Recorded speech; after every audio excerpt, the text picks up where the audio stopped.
boys I've known, and I've known some. Until I first met you, I was lonesome. And when you came inside, dear, my heart grew light, and this whole world seemed new to me. You're really swell, I have to admit you deserve expressions that really fit you. And so I've racked my brain, hoping to explain all the things that you did to me. Mr. Shane, please let me explain. Mr. Shane means you're grand. Mr. Shane, again I'll explain. It means you're the fairest in the land. It means you're the fairest. It means you're the fairest. It means you're the fairest in the land.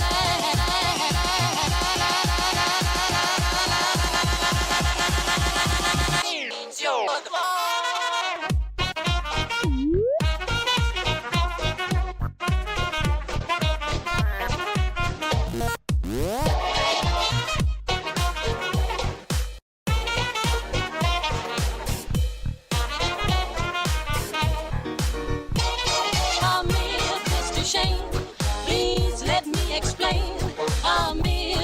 Shane means you're grand.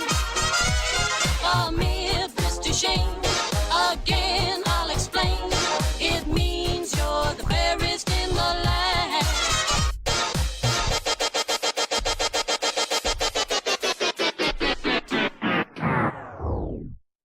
Greetings from the Andrews sisters. I'm Patty. I'm Maxine. And I'm Laverne.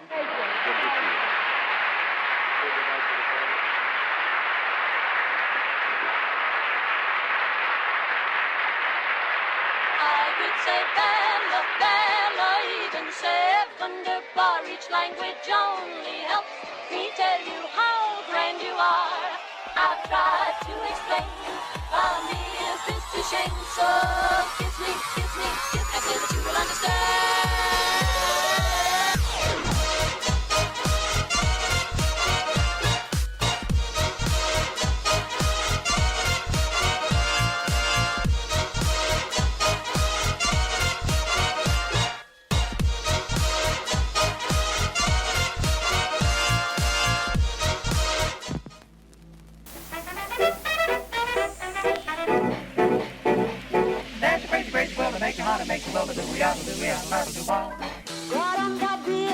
Rhythm is sweet, and I told you the crazy cool. God, I'm happy the rhythm is sweet, and I told you the crazy cool.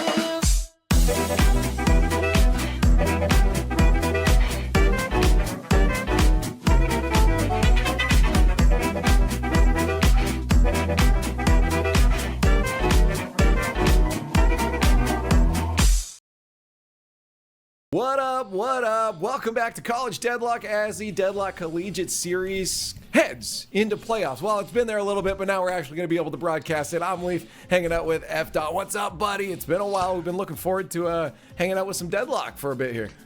Hell yeah, man. You know, like you said, we're in the playoffs. We're doing it. So we've got some big-name teams coming out here that we've seen throughout the regular season, seen them getting some dubs as well. So, like I said, we're in the good stuff now. Yeah, it's yeah. Well, what are you saying about all the matches before? What are you saying here? It's not as good stuff. It wasn't. No, that was the great stuff, though. This is where we get into it again. Teams should be a lot closer. I mean, we did witness a lot of 2-0s, of course, during those group stages. But here we're hoping things are going to be a lot closer as teams are proving themselves to be the best of the best. Of course, looking at today's match, seeds are a little bit different. We're looking at a first versus third seed based off their groups. So let's talk about them real quick. U of T facing off against Penn State University, with U of T F. coming in as that number one. We watched them, I believe, last time when we worked together. Yeah, we've seen, like I said, we've seen both of these squads kind of show up pretty largely. Toronto, you and I had last time around. I remember Big Fat B making some moves over here for sure. Across the way, Penn State again.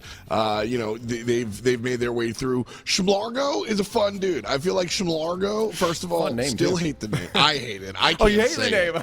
I can't say it. But this player's hot or cold, and so either way, you're getting something really fun out of Schmlargo. The rest of the squad, squads, as I said. You mentioned the seeds, but really here, there's two interesting things. One, I mean, I find that our teams are pretty closely matched towards the top, and so the distance between 1 and 3, how big is it anyway?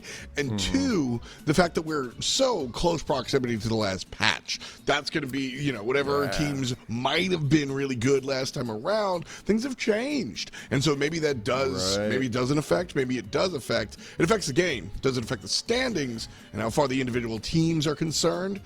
That's what we're here to see. That's true. I still got to say on Penn State, I don't think they're in right now, but they had a player Pop Top Mop. That, to me, was the worst name because the casting that is brutal in the middle of a fight. But Schmargo is just fun. But yeah, let's talk about that too. I mean, whenever draft rolls around here, we can roll it into that. But leading into that, let's preempt some of that with the patch that you just mentioned, because there were a couple changes coming into this. A couple heroes ended up getting a little bit of a nerf, some that we wanted for a little bit. And then the biggest change, before we talk about the nerfs though, obviously is those side teleporters on the side lanes at mid being removed now. And I think also accidentally at one point, one of the ropes up to bridge buff was actually removed too. I think they fixed that. But I'm like, I think there's supposed to be something here. But yeah, how do you feel about those teleporters being taken away? I love it. I love it. I definitely think it makes more. It adds to more of the macro MOBA feel to it, because you could be split pushing on the right side and get punished from the guy on the left side because he TP'd and it's quicker than it was a little forgiving is the word. Now it's a little less so, and I like that. I agree. Of course, this does mean that there's just a buff to Mirage. Yeah, huge. Well, I mean, that was the point of the Hero 2, right? I mean, like, the point was like, okay, your whole thing is being able to jump into those team fights from anywhere. Yeah, I just felt it too easy as a solo, like that late game. You could have one person cleaning up those side lanes, and you just centralized a lot of these fights to mid lane, and it kind of took away the dynamic of this large map that we have, right? Yeah. And so, yeah, I absolutely agree that I think this is better. You mentioned Mirage, then. How do you feel about these changes then to the heroes? He had a little one here, but he's obviously not the biggest. Yeah, I mean, with respect to some of the hero changes, Mirage's bigger change was what happened to the teleporters. I need at least one more character with a global ult at this point. Like, having him be the exclusive character with the global. We're seeing some of the growing pains of an early stage MOBA. We look at these cast of character games. They're very different entities when you've got 20 characters versus when you've got 151 if you count you. You know what I mean? Like that, the level of dynamicism in these games is very, very. So like that's where I'm looking. The idea that like Mirage is top ban, top pick for sure, as a result of he was already there and his value just went up more. The other big hit, honestly, it's a minor hit. It's just saying like what Mirage does, he does better. The big hit I think is Calico. She was played as this like sort of like a Shiv, like a tank style, but also an assassin, and that was a little much. So now her numbers have been adjusted to. Her style of play requires her to have that heal on the dash, to be a little thicker than a long-range damage dealer. Yamato's ability to withstand damage allows her to be up close and personal. Calico needs some of that, but I think the last iteration was a little too tanky. She was being played as a green card frontliner. Now, we'll see how it adjusts. Yeah, I guess the other changes we had into draft is a character that immediately found a place in the meta was Holiday. A little bit of reduction on those kegs now too in terms of damage. I don't think this is probably going to see her be removed from her utility. I feel like her utility is still so useful in general. Yeah, I think the lasso, the Batrider ult is really kind of what you're picking her for. She's similar to Paradox. She brings more damage than Paradox does, more burst damage than Paradox does. Yeah. But Paradox has like a little bit more reliable crowd control with the stun and the grab and the whole thing. So they're similar characters, but that's where their shades are. Exactly. Well, we got a bit of a draft starting up down here. U of T immediately getting rid of 7, and then an answer on the other side with Yamato as Mirage. F. becomes our first pick here. Yamato, strong character. One of the smaller changes that has a medium impact in this last patch is the geometry in the mid lane. Lash and Yamato would have this race to the top where they would zoom in on the zip line and then jump, jump, jump. And then whoever got up top, Yamato would chuck her right click because it doesn't have fall off dam. And then Lash would just repeatedly dive kick you because he got up there first. That's gone now, and so she's still powerful, but something to think about. And there's that, first pick overall Mirage. He breaks the rules of the game. You got it. As you said, he just got essentially a nerf with this, and we saw that with a few other characters too. As we went to 3 lanes, a couple other characters got their buffs. Now we see Vindicta. So there was some questions about that. I mean, she was so good before with the 4 lanes being able to split them, but she's still such a strong pick here. That damage output. I mean, being able to just deal that damage from so far away. And Bebop, I think, is going to be a classic in this for so long. I mean, he's so annoying if he can land those hooks. And that's the key. If you can land those hooks, Bebop's a character that his value has gone up as players get better. It really is kind of simple.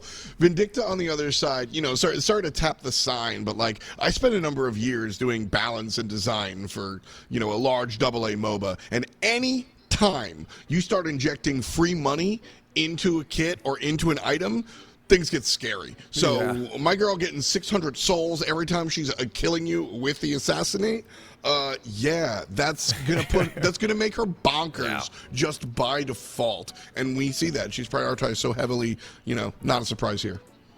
And then Kelvin, of course, on the other side, classic. I mean, one of the biggest supports right now. I mean, he's got that huge heal output that allows you to sustain so much longer in a team fight as long as you're paying attention. So yeah, you always expect to see a Kelvin and great talent. He's been someone that has had some ups and downs here, but lately, man, has he been annoying.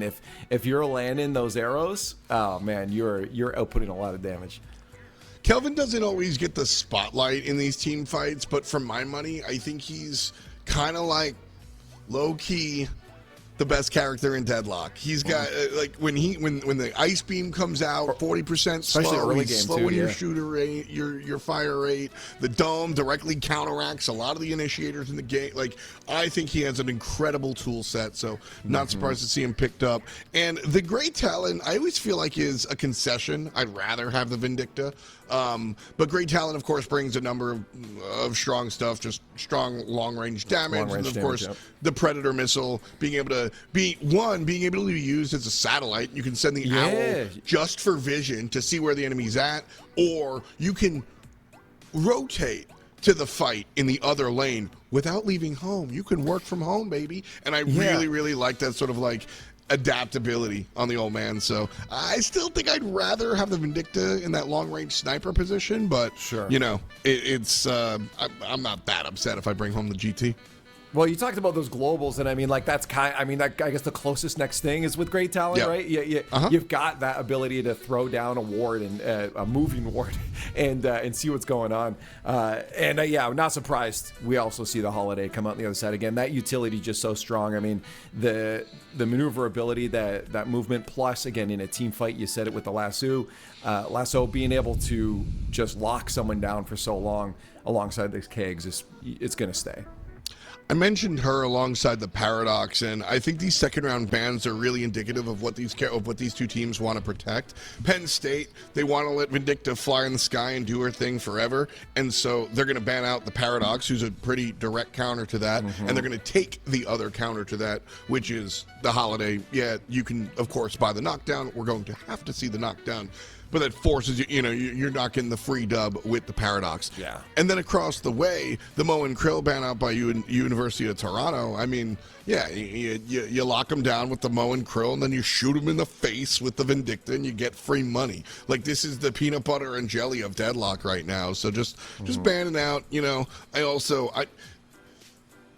Pocket Sand is my most infuriated I get playing this game. I can't shoot my gun for how many seconds? Like, as a Monk man, I'm sorry, but I'm not sorry. Absurd. That is so. It's wild because it's not like big and flashy like a stun, but he tosses that out in a team fight and damage just turns off. It's really powerful. Well, it's crazy too. I mean, just you see it on Ivy as well with the silence she has on her ult too. But that's an ult, right? Like his is just, I'm just going to throw this when I want to. It's just there at any time. He's got a little extra, few grains of sand there. But yeah, it also makes that Yamato ban also makes a lot more sense too. I mean, if you're trying to protect that Vindicta, right, making sure that you don't have those characters up in her face, that she can kind of just do her thing. So yeah, expect to see that play around there. We see the Ivy I just mentioned coming out there too. Goopball, always such a Viscous, a great utility set there too. I mean, he's just such a disruptor. We have Lash coming from the skies as well. Disruptor is a good word for Viscous. It's exactly kind of what I'm looking at. Lash here, and this is the first real frontline selection for University of Toronto, and that's what I've kind of been noticing watching some of these games, is that the teams with the more reliable frontline, the more robust tanks, are the more victorious teams. Warden. I think that, like, the game is still too young. I'm still personally learning. So, like, at the end of the day, it's hard for me to say, like, this is the meta comp, this is the numbskull comp. Right. But, like, so I'm trying to embrace these more 2 tanks, 2 DPS, 2 util, 2 tanks, 3 DPS, 1 util is like, seems to be a standard. And so I'm trying to really wrap my head around 1 tank compositions, and they just don't seem to be successful. Right. I'm just not seeing the success. So I look on the side of Penn State, and they've got the Warden, and Bebop is probably going to be some sort of a tank. Infernus is probably going to be some sort of a tank. I want to see more of the Warden Abrams 1-2 punch, the Moen Krill Lash 1-2 punch. But this is the type of composition where, you know, Penn State, I'm looking at that Bebop, maybe he can be tankier than I anticipate. Yeah, I mean, there's a little more extra damage there too with the Geist, because I was gonna say at this point, what Penn State really does feel like they've got a game plan coming in this. I mean, you talked about those frontliners. I mean, just having, to what you're saying, just having an aggressor, having someone start the initiate those fights, just make your opponents think about something. I mean, if you're just poking them with a Grey Talon from the back line, I mean, they could just stay there and you know, stall minions out, right? So it really does feel like, to your point, that you need someone to get in there. I mean, that Warden, of course, is going to do that. I mean, you can cause some chaos with your Infernus too. I mean, even Holiday can be a problem. Look at the Bebop can pull someone in, and that's where the front line is. You know, right there. That's what I think Penn State University's task is. That's what I think this composition is drafted around. You know, the perfect situation is the Bebop pull into the Holiday lasso, into the stun from Ivy, and then they're probably dead by that. Like, you're not going to realistically chain those 3 together, but you're going to get the pull into the stun. You're going to get the stun into the lasso, and this is a pick composition. That's what they're looking for. Penn State University should shy away from the all-in, fall-in, 6 versus 6 big moment anime fight. They don't want that. They want to go, hey, shoot this guy and then kill that dude in particular. That's where they're looking for. Yeah. Well, I'm also curious then, I mean, is that Vindicta going to be watching that Lash? I mean, if you can just take him out before, you know, if he's lurking around, you see him jumping from the rooftops. Vindicta's got that wide point of view in these fights too. If they do happen, that you might be able to shut down that Lash ult before it even comes out. So they've got a lot of good options against U of T here, considering U of T was coming in as our figurative favorites. University of Toronto, yeah, they sort of adapted their draft to what Penn State was doing. I think they sort of like caught an idea. They saw the pick composition being developed, which, again, PSU coming through here, drafting like Ivy is pretty considered, like, because of the reliable stun, just a very reliable part of this pick composition blueprint. But the big Bebop and Cowgirl, that part of the composition came later on in the draft. So Penn State University does a good job of kind of holding their cards close to their chest and not revealing. So University of Toronto makes their adjustment in the later stage of the draft. You see this Lady Geist, who is a punisher when it comes to being plucked or anti-died. You see Lash, who one of the better frontliners, one of the better initiators when it comes to the counter initiation, because if they're going to pull you in, you can jump up to the sky and get yourself out of trouble and deliver them back to your teammates. Abrams is a character who goes up to the sky and gets himself out of trouble. and as to ult back home, Lash can bring the people with him with his over to his team. So these sort of adjustments by University of Toronto after they noticed what Penn State University was drafting with respect to the pick composition, really smart. I really like this draft, honestly. I like this picks and ban phase from both of these squads. This is really what we're looking at when we look at the game mature, the players start to understand what's going on, and the ebb and flow. Homie, this is why I like MOBAs. And so we're here, man. We're here. Yeah. I mean, again, as someone that's newer, like, I mean, obviously I've been around MOBAs, but someone that's newer to being engaged and full dived into it, it's like, it is fun really thinking about you have so many options and theory crafting possibilities, but then it's not just, okay, what is the best? How are you going to execute it, right? I mean, it's who's in the fight at that moment and how are you communicating with your team to make sure that you're either A, engaging in a fight that is going to be to your advantage, then executing on it, or maybe it's smarter to leave at that point. Yeah, there's so many possibilities in a match, especially with 6-on-6. I think that's really, talking about who's going to want to jump in and who's going to want to opt out. University of Toronto, this is a brawler team.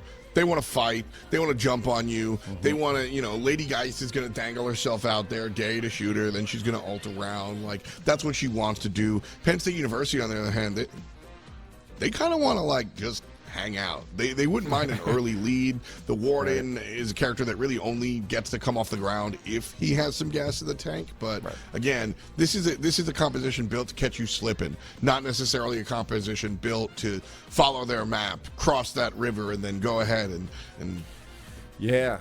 I never made it to the end of Oregon Trail. So. That's right. You got dysentery. I got dysentery.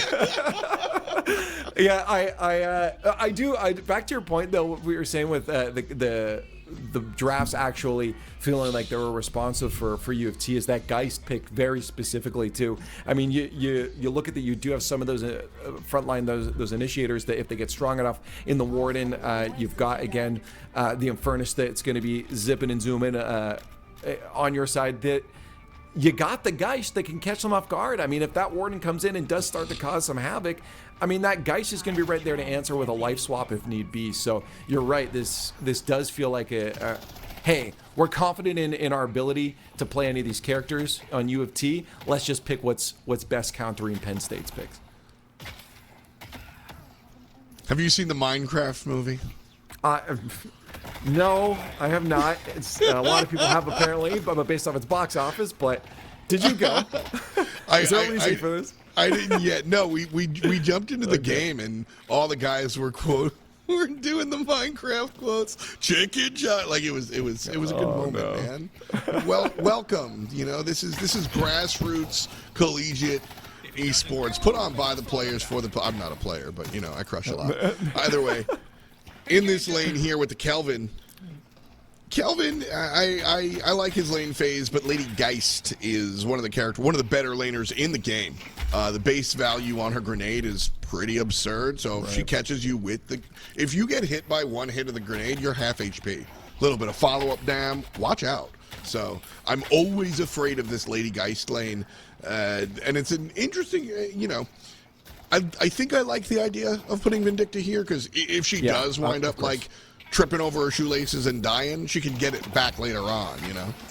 No, I think 100% this was the right switch. I mean, this is going to be, especially for those bombs, it's going to be a little bit harder to get that Vindicta right if she's staying back a little bit further. Eventually, she's up in the air. Yeah, it's going to be a little bit harder for you to really slow down her progression, and again, she's needing to get those kills to be good late game. So, I think it's an all right pick. Geist is so dynamic, and what's interesting is I think she's going to be one of the dedicated frontliners for this squad. Geist, it does a ton of damage. I always lean on her damage in the early stage, but looking at this squad, Lash is your dedicated frontliner. Who else is going to be tanking the brunt of the damage while the Mirage tries to, shoot people down? That's going to be Lady Geist, and I really like her in this position. It's a weirdo position, she's got to do the drain tank thing. Itemization and how she does so is really, really important. She can't just buy the green card. She has to buy the right stuff, a nice balance of spirit, damn. And so I really like how, honestly, big brain this character winds up being. She's cool. She's a lot of fun, and we don't see her every game like we do the Lash, so I'm here for it. Yeah, pretty even across the board now. Early game. Both teams doing exactly what they need to do.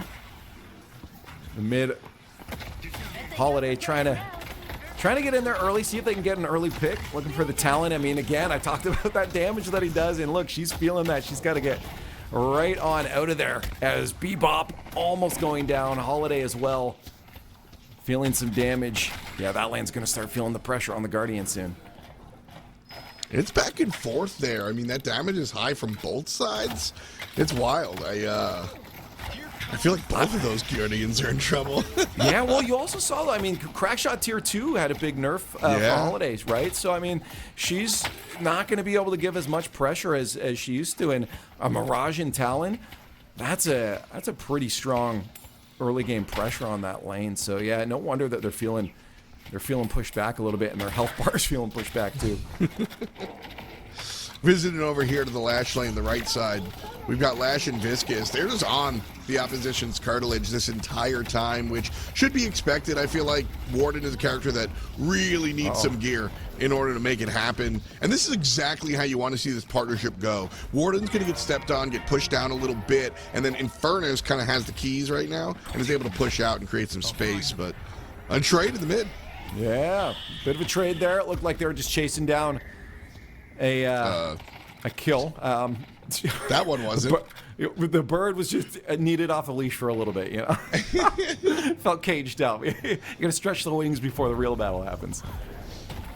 No, maybe just a little bit of sightseeing, I guess, to see if you did have someone hanging out in that alley. Where did that Bebop go? Just seeing if maybe you should chase it down, but also could have been a mispress.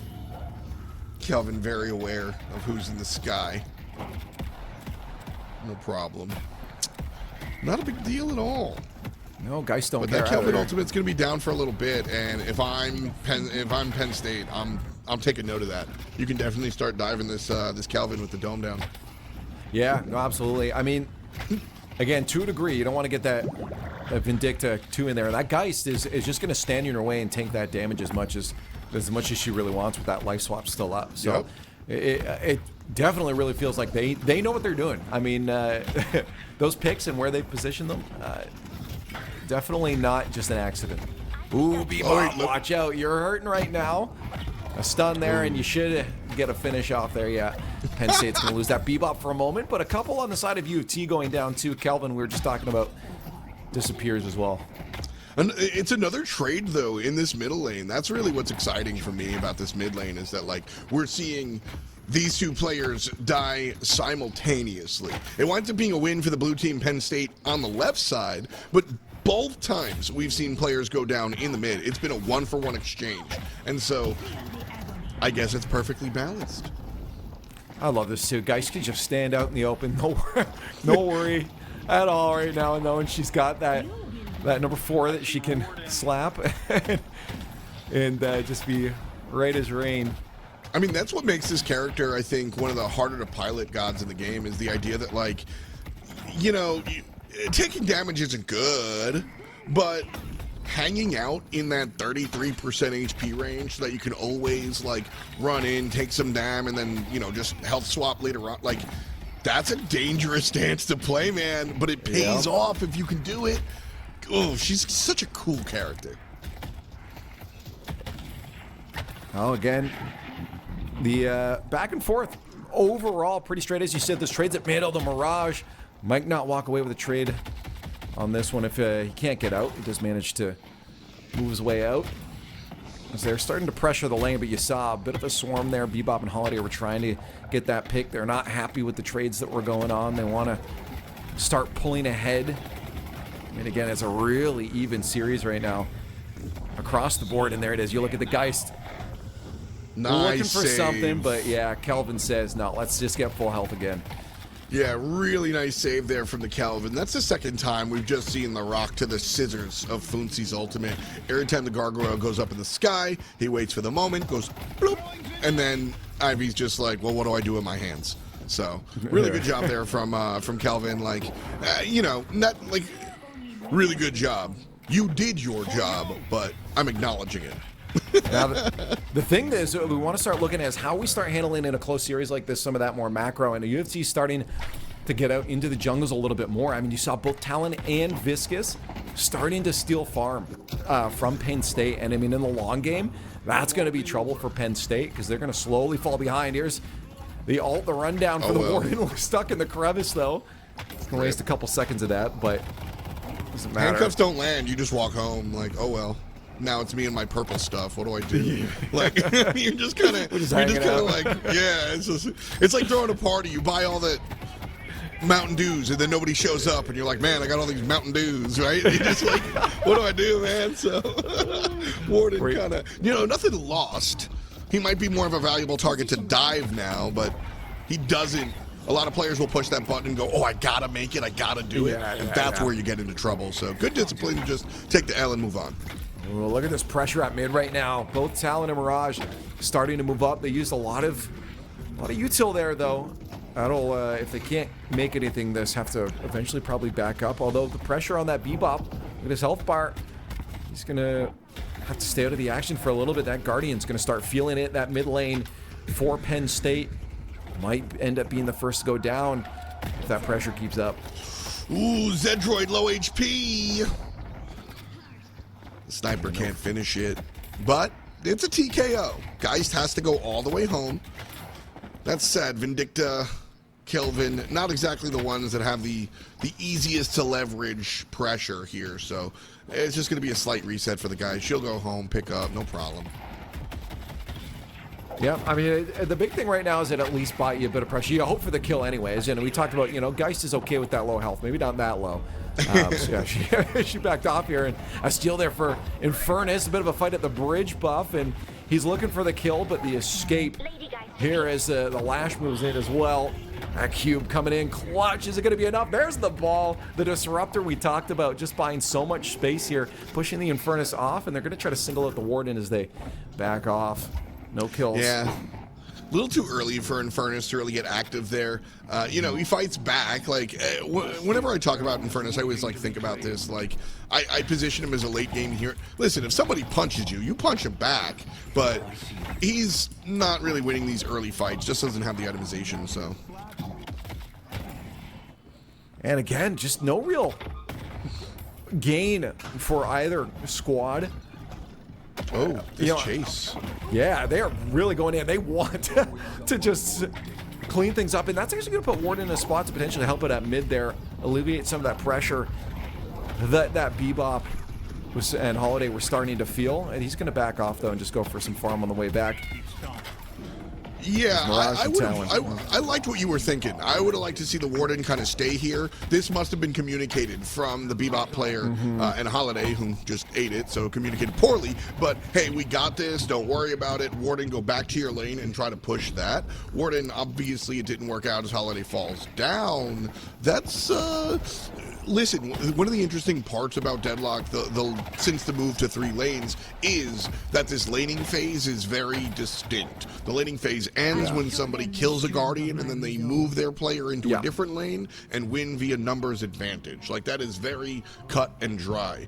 And that was a moment for numbers advantage, despite not really having that.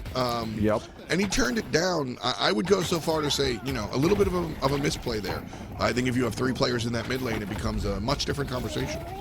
No, I agree. The Warden is going to go in, though, and see if they can be the first to take down a Guardian. Penn State looking to try to get the advantage, but a little bit of an overreach there from the Warden is going to cost him his life. And he's dropped down, and that's going to be huge for University of Toronto. Maybe 2 mistakes here from the Warden. We thought maybe that mid pressure could have done it. Remember 5 minutes ago when I commended the Warden for having the discipline to hit the ultimate and then say, no, I don't have this one, and peel back? That's what usually happens. I don't take it back for the last time, but this is the other side of that conversation. Homie hit last stand and was like, No, I said last stand, and he really went for it. Went a little too deep. Overstayed his welcome. As the Vindicta has to run on out of here. Yeah, I was going to say, talk about going deep. Talent. The frontliner right now. Diving in on our left lane. University of Toronto stacking 4 over on left is going to open up that space for Mid Guardian to go down. And, you know, maybe in the long run, it was Bebop and Holiday envisioning this scenario that they told the Warden to back off. Yeah, I mean, like, I doubt they saw what that. did Ray Talent and Viscous rotate for? Like, they just sold this lane, and they did not get much back for it. That's a trade deficit. It definitely does feel like a miscall. I mean, obviously, we'd have to ask them what the plan was. It fell short. Maybe they were hoping to really get that pick and push it. But yeah, no, they're in trouble now because as you see, you have that Bebop roaming over left lane. Holiday can hold just in mid there. You're right, good bird, but Warden stands. My bad. I thought the bird was going on the fireman. There were 2 players surrounding him, and stun over the top would have confirmed the kill. Bot Brendan is healthy as a horse, I understand. But stun, gun, see you later, son. Like, that coulda, shoulda, woulda. I really want to see University of Toronto find a foothold because they're not too far on these lanes. Left side, they're losing again though, man. That's 2 tier 1s going into the pocket of Penn State. Yeah, another alt-tier. As we have the rundown for Warden, they're trying to get that Viscous, but that movement is oh so good. You can land those punches, they don't find anything, and now U of T feeling that pressure over on right side too. They're potentially going to be losing all 3 Guardians if Flash can't hold it off, and you see that Warden starting to feel the, Walker starting to feel the pressure at mid too. Penn State all over U of T now. You know what's wild is I feel like University of Toronto had some really good moments, but now find themselves up a creek as they're losing all their structures. I love how Geist is just like, I was just going to say, she just tanks it. Like, just show up, dude. She's like, oh, well, I don't care. Lock me up for a bit. Oh, good shot there, but no finish there for the Vindicta. There it is on Viscous. Great pick. You're hoping Geist will go down the first one, too. You want to get that kill with the ult, though, you know? Yeah. You want to get that kill with the assassinate, get that free money. That's one of the, like I said, that's the scariest thing about this character. That's what I think makes her so high on the DPS tier list, is the idea that just like, it's free real estate. It's free real estate. Yep. Thank you for entertaining my esoteric references. Leaf and I are both like denizens of the internet, like entirely too online for entirely too long. You might not want to pair together, and if you want to be taken seriously, and we're those two. Tuca, but look at this stack now over on left side. We're getting close to team fight territory. If University of Toronto can't maybe get a pick here. Look how important this is that Ivy is the character on the left-hand side with the lack of teleporters, right? Like, she can push. Kelvin's going to come over here and demand. She either takes the fight and beats him and keeps pushing, or she goes, okay, see you later, flies to the team fight, and Kelvin's got to get on the bus. Like, this is such a dynamic change, not having those teleporters. And, yeah, you want me to give my opinion, it's good. This is a great change for the game. We're already seeing decisions change as a result. Well, here's the thing, too, is Kelvin's not really built into a lot of movement quite yet. So, I mean, yeah, he doesn't have that option to zip on zoom across the map either, as you said. I mean, that Ivy's definitely going to beat him in a race over there and leave him solo here. Nice. Good kill for the Infernus. Penn State starting to roll away with this a little bit. I mean, look at that sold if we were so even at the beginning, almost 10K now for Penn State. Look at the carries, though. Misclicked over here on the Mirage, 15K, just like everybody else on Penn State. You run into Mirage in the hallway, and he's going to shove you in a locker. Like, that's, I don't care, 10K separates, but how much are you separated from the rich boys, right? Like, Big Fat B, 14K, that's still the same as everybody that doesn't have an ultimate that gives you free money. Like, Big Fat B can still, from a distance, provide this damage. So, really, when you look at something like this, Toronto just has to choose their battles wisely.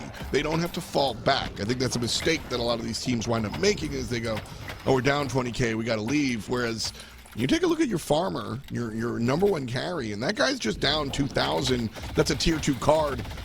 Take the fight, Romeo. I wonder how University of Toronto's going to answer this. You see, an attempt at solar in there too, realizing it was on the other side. Just drop it off and force, I guess, U of T to make their way up that mid. 3 players backing off again. They're just not ready to pressure this, and I wonder when they are going to be ready to pressure this, what they're looking for at this point. I mean, you talked about how their team comp is. Do you feel like it really is an option for them to start roaming out in the center like Viscus and Geist are doing now to look for those picks? What's their game plan? Yeah, I mean, Penn State, like, they just keep doing what they're doing. They're keeping the game a little haphazard, and now we're going to jump into a minor team fight again. Penn State have the numbers on this side of the map.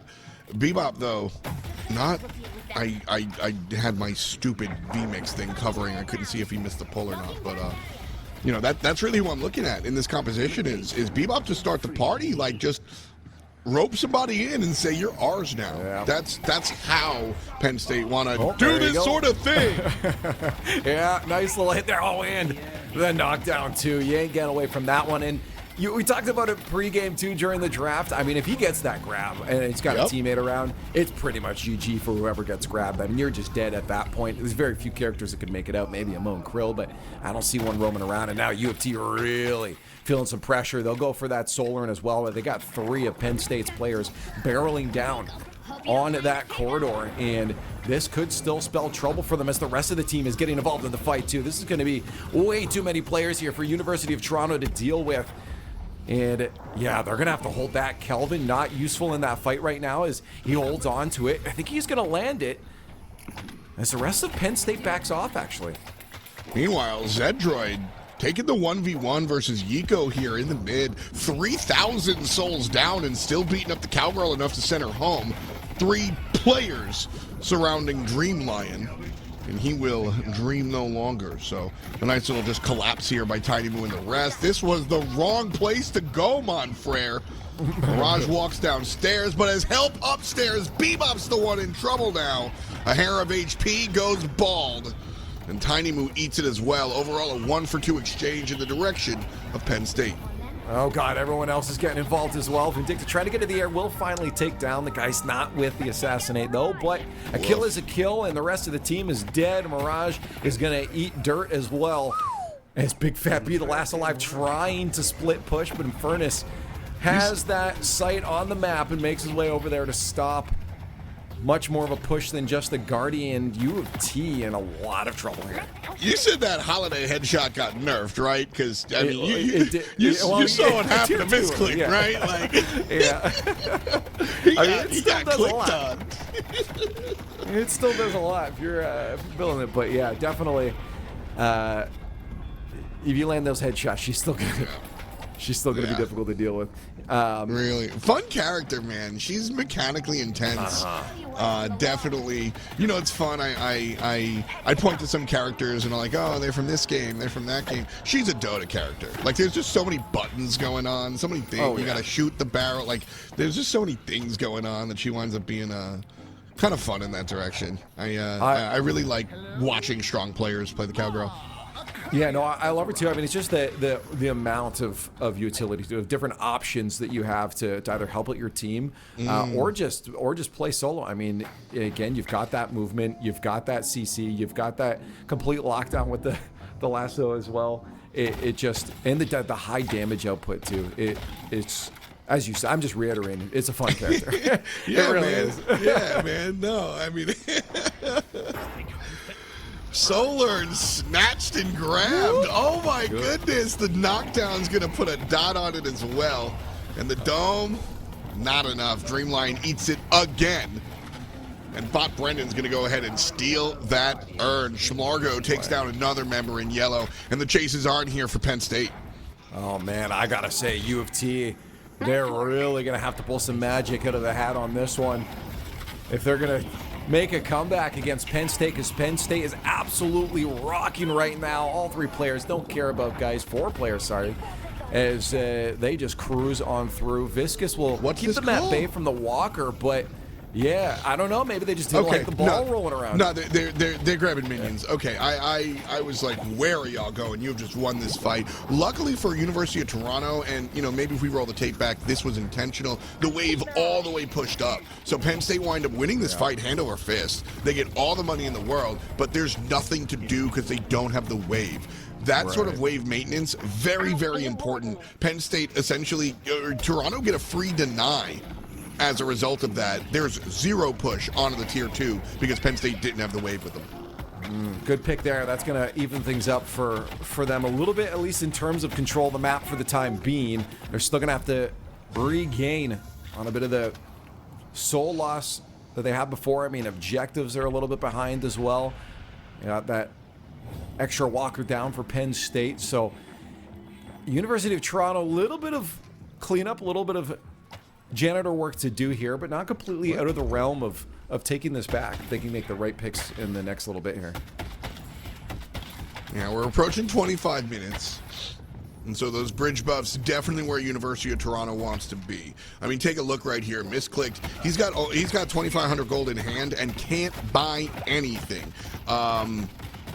Maybe he can upgrade one of these yellow cards, but realistically needs those flex slots. So that's what's gonna be happening here for University of Toronto. They're gonna run into this glass ceiling of these flex slots. Penn State, they can really just defend these structures.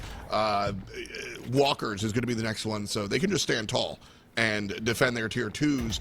So that means this bridge buff is going to be more valuable for Toronto because they can't buy another item across the board. Everybody has 2,000 to 3,000 souls in hand. But that bridge buff is a free 2.5 tier item right now, and so that's a way that they're going to be able to find the make up the delta in between these two souls. Yeah, no, you're right. I mean, being a whole 3K item behind is really going to hurt you in those team fights. I like how they're posturing right now, though. I mean, they had those outside lanes held by the right people. I mean, the Talon and Viscous being able to just keep people at bay without getting involved too close in a fight, and allowing the rest of the team to sit around those mids to go for those bridge buffs. There's a pull-in by Bebop. Geist does get the swap, but it doesn't matter. Your life gets drained anyways. Complete delete as the rest of U of T backs off. That's exactly why this sort of somewhat organized chaos pace of the game works out for Penn State University. This is a pick composition, and that becomes harder to pull off the later the game goes.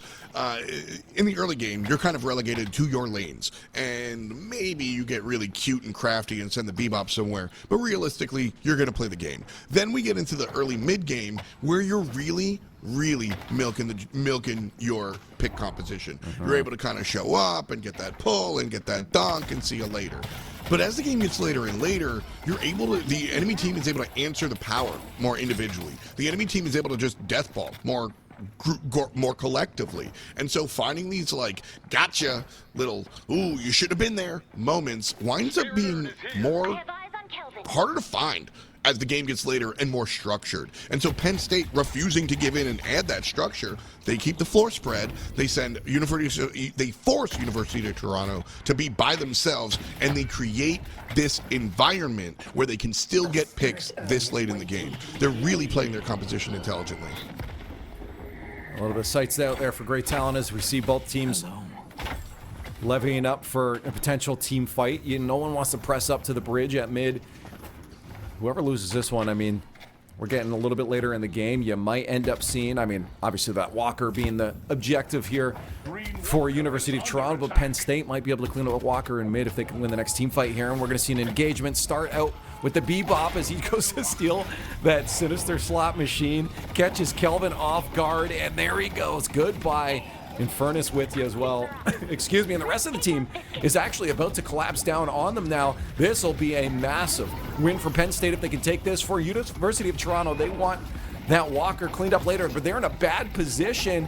Goodbye Lash and potentially Mirage too, as he's going to get that chase down. Yeah, Mirage barely hanging on here, down to 30 health at one point. There's the 0 on his health bar, and Walker, number 3, is going to go down. Great Talent is just trying to get as much work done on the left side as possible, but Penn State in a wonderful position now as they move towards that late game.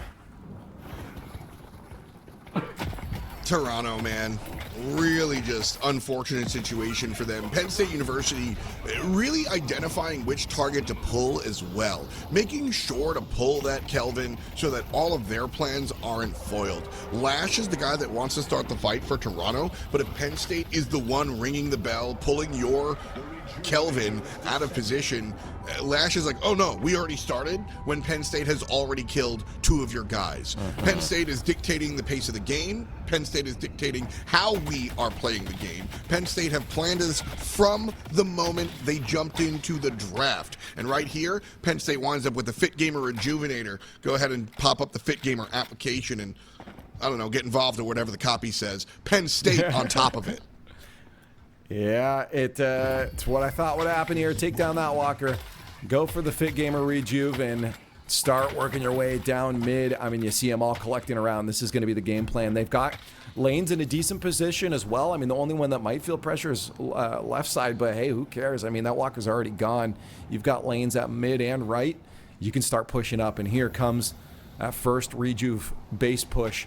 Everyone now posturing up at those Guardians. The calm before the storm, the war about to break out. Okay, I was just going to complain about Vindicta pushing up on the left side by herself. I like that she's joining up with the mid. Holiday's going to be here too. Penn State, honestly, might have started this party a little too soon. I don't like them going to the high ground without the whole team here. And Holiday just going to go somewhere else. So this push into the base, backed by the Fit Gamer Rejuvenator. It's going to be a 5-1 split as Holiday walks up the right side. I like that a little bit more. Yeah, well, this is really it. I mean, yeah, obviously you got the stronger minions. They're going to push them up slowly too, but let's just make sure that if you can't even break into base, that you've got a really strong position coming out the other side of Rejuve. But at this point, they've got a lot of time left on that Rejuve to be able to still make a push. They've got lanes as well, and they all group right side or left side. I mix those up all the time as they move towards a little bit of damage. Pokes and prods here on those base Guardians, just doing their best to make sure that when they eventually maybe send a split push, that someone can solo it. So again, this is the way Penn State University want to play. I mean, Egon being brought down that low, that's not what I mean. But like other compositions, other teams, if we saw the quintessential sort of like Lash Abrams comp, right? They just all in, ball in that mid lane. They just, Abrams dunks down. They all just fight.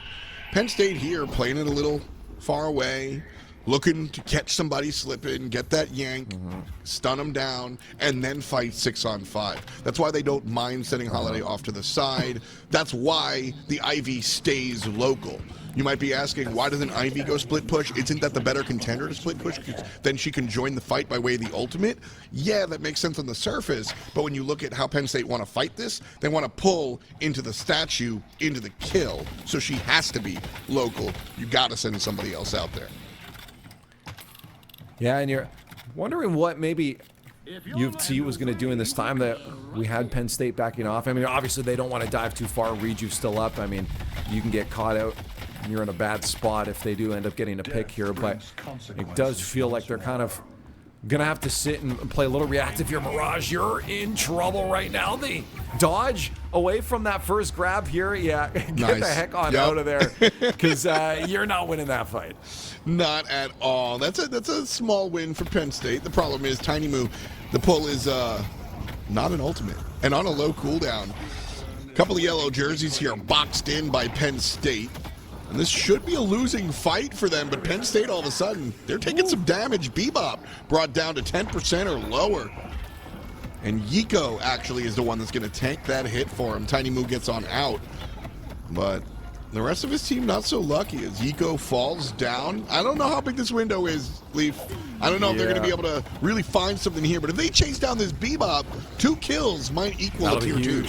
No, you're absolutely right. I mean, this is wonderful. This is the right call. I mean, at this point, you got to do something, force the hand of Penn State, and the best way to do that is just get them down in the nitty-gritty. Nice. Get a fight going on, shut them down. Warning going down as well. That's 2 off the board, although Geis is going to start feeling some pressure. You got 2 missing here from University of Toronto as well.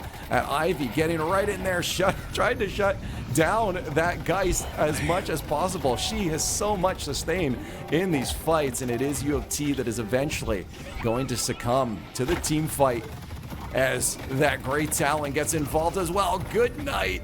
2! Oh my goodness, John Wick in the sky. Big Fat B goes ahead and lands 2 real cute looking kills. Honestly, B, Worth.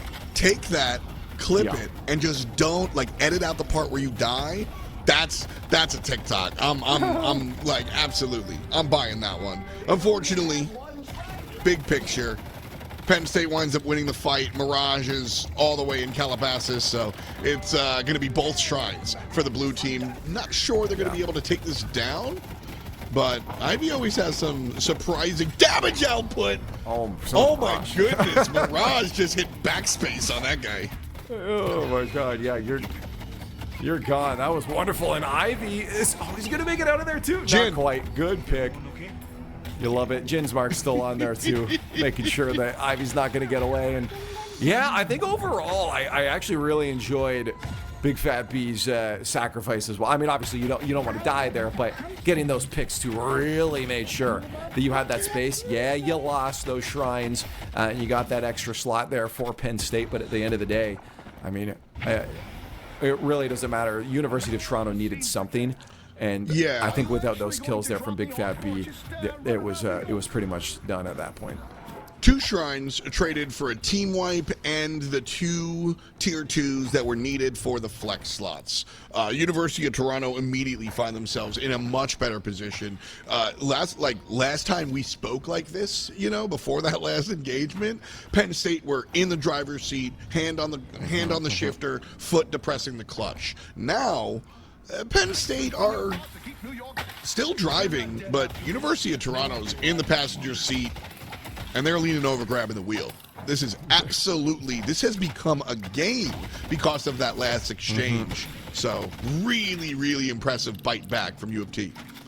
That's the thing, man. You give someone the passenger a chance to change one song, and all of a sudden they take control of the car. It's just it's a slippery slope. Penn State gave a little bit of room here. Yeah, they that fight. I mean, it really came down to. I think that. Those picks from Big Fat B, I mean, that it allowed them to be able to even this out here. As I said, had you had even one more alive, this might be a different story. Where did Mirage get this money? Because that double kill coming out from Mirage in the base was impressive, and I'm just now looking at the net worth. Homie has 50,000 souls.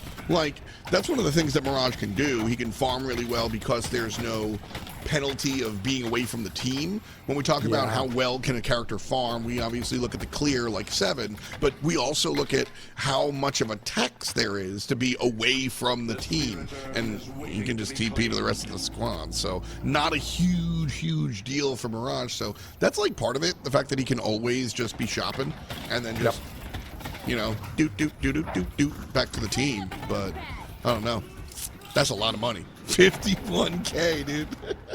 Yeah, no, that is a lot. I mean, that's going to be. I mean, you saw it in action in base, being able to lock down, getting those 2 kills, right? But that's huge in a fight, and you're definitely going to want to try to get him out of a fight as soon as possible. But he's got such great util as well. Huge play. Can get out of there so easily as Mirage right up into that Kelvin for a little bit of extra health to get right back into the fight. Absolutely massive from Mirage. As you saw Penn State looking for that pick, you want him out of the fight here, and they're going full in as they try to push up that lane. Everybody involved there, and Furnace coming in to try to knock down, but he's going to be taken out. That's 3 gone for Penn State University, and now it's University of Toronto hunting down the rest of them. We do lose a couple. Big Fat B going down alongside Max, and the rest of Penn State, though, good night. Honestly. That's a rejuve. Game. Okay. Yep. Okay. All right. I honestly, like, this is the gamble. This is the gamble. Yukio or Yiko is going to respawn. Yiko is going to respawn for sure. But that's 100%. the only one. If they but just went to base, listen, I'm not saying they would have definitely won Leaf, and this is the smarter play. This is why they are here, and, well, I don't go to school, so that's also the reason I'm not there. But I don't know. They might have been able to hit the gas and run with it. That would have been cute to watch. Oftentimes we only get one. Kelvin, good night, but you got that Fit Gamer Rejuve to bring you back. We've got 2 Big Gamer Rejuice, this match here, one apiece. This time, University of Toronto grabbing it. And that's the thing is, the second you get this patron down, I mean, their respawn timers are resetting or dropping down anyways, right? So I think that's what they were avoiding. They knew they were going to get that patron regardless. Get mid boss and get patron, or go straight for patron and then still potentially not get that second form and win games. So you ever see Toy Story? Yeah, I love it. Great. You know how like at the end, there spoilers. You know how at the end when Woody and Buzz are like falling with style, and they're you know, Woody's like, "Oh, we're gonna miss the truck," and Buzz just goes, "Yeah." That's what they should have said. We're going past the mid-boss. We're not aiming for the mid-boss, and they just should have won. I would have loved it. Again, this is the smarter play, and as a result of what actually happened, we now have an exact tie game. Like, this is really what you're looking at. You got University of Toronto swinging back, that Phase 1 patron down.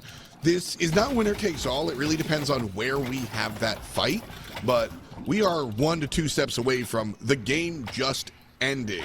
You can see Amber down pretty low. Penn State walks in there and sends it to Phase 2. Toronto's already in the pit, so you know this is sudden death. It really is. I mean, at this point, next team fight wins, and you can see them trying to force out that fight too. The University of Toronto saying, we feel like we got the bigger hand right now. Let's try to force theirs and get involved in the fight. You're going to see so many ults start to come out. This is potentially the last fight here. Although we do have Rejuve on the side of University of Toronto, so even if they lose this, they might be able to get themselves back in the game. No side taking an early pick here. Bebop ult is going to be huge, though, if they can hit that Geist and Lash, but they're going to hang back. Kelvin having to do work some overtime right now, keep his team alive, and it's the Mirage hunting down Ivy as she just barely manages to escape, but you have Tiny Move going down. I think this is it. I think that's the final push now. Taking down Shamargo was a really big deal, and it did waterfall over to Tiny Moo. Penn State could still play defense here. They got to keep the opposition out of the pit. Ivy's going to slide on in here and get taken out. But Egon, that's really who you're looking at. Sits up in the sky, takes everybody down. Egon needs to save this and can, if given the opportunity. Yeah, there it is. They're just going to drill on through this now. I mean, I feel unless Ivy can work some magic, missing the stone for him, but it is still going to take out the Geist. Talon up in the air, though, just has to get 1 or 2 picks, and that's the rest of the team. Clean it up. GG indeed. What an absolute monster of a comeback here for University of Toronto. Both teams have taught looking so good, but by God, it felt like they almost had no options, but I guess they did. That was one. Thank you, teams. That was one of the best games of Deadlock that I've had the pleasure of casting. We saw action from the draft, the pick comp into the trad comp, the reactionary drafting towards the end. The bans were there to protect each carry. I really liked how, man, it all just came together. And then the gameplay, a couple of back and forths, big haymakers from the blue side, and they were kind of running the game leaf. But then the right moments is when we really saw University of Toronto come through.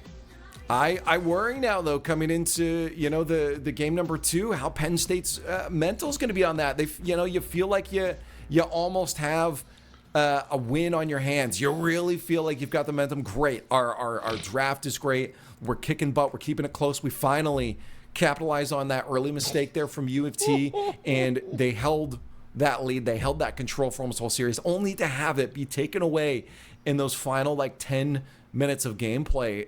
Can feel devastated, like what went wrong for us.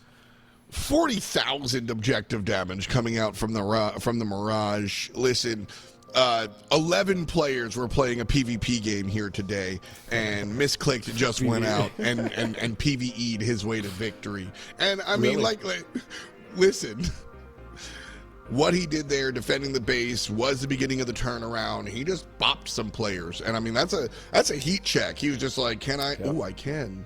okay. And from that point on, we saw Misclicked play overly aggressive. He was chasing things. He was finding himself in bad situations, and he got himself saved once by the Kelvin. Excellent rescue beam. Really, really cool play. But he was able to be more audacious, and he was able to kind of leverage that, like, momentum into some real tangible leverage. So honestly, Misclicked, really well played there in the late game. That is how you, a lot of times I feel like these games are leveraged by some of the utility characters here.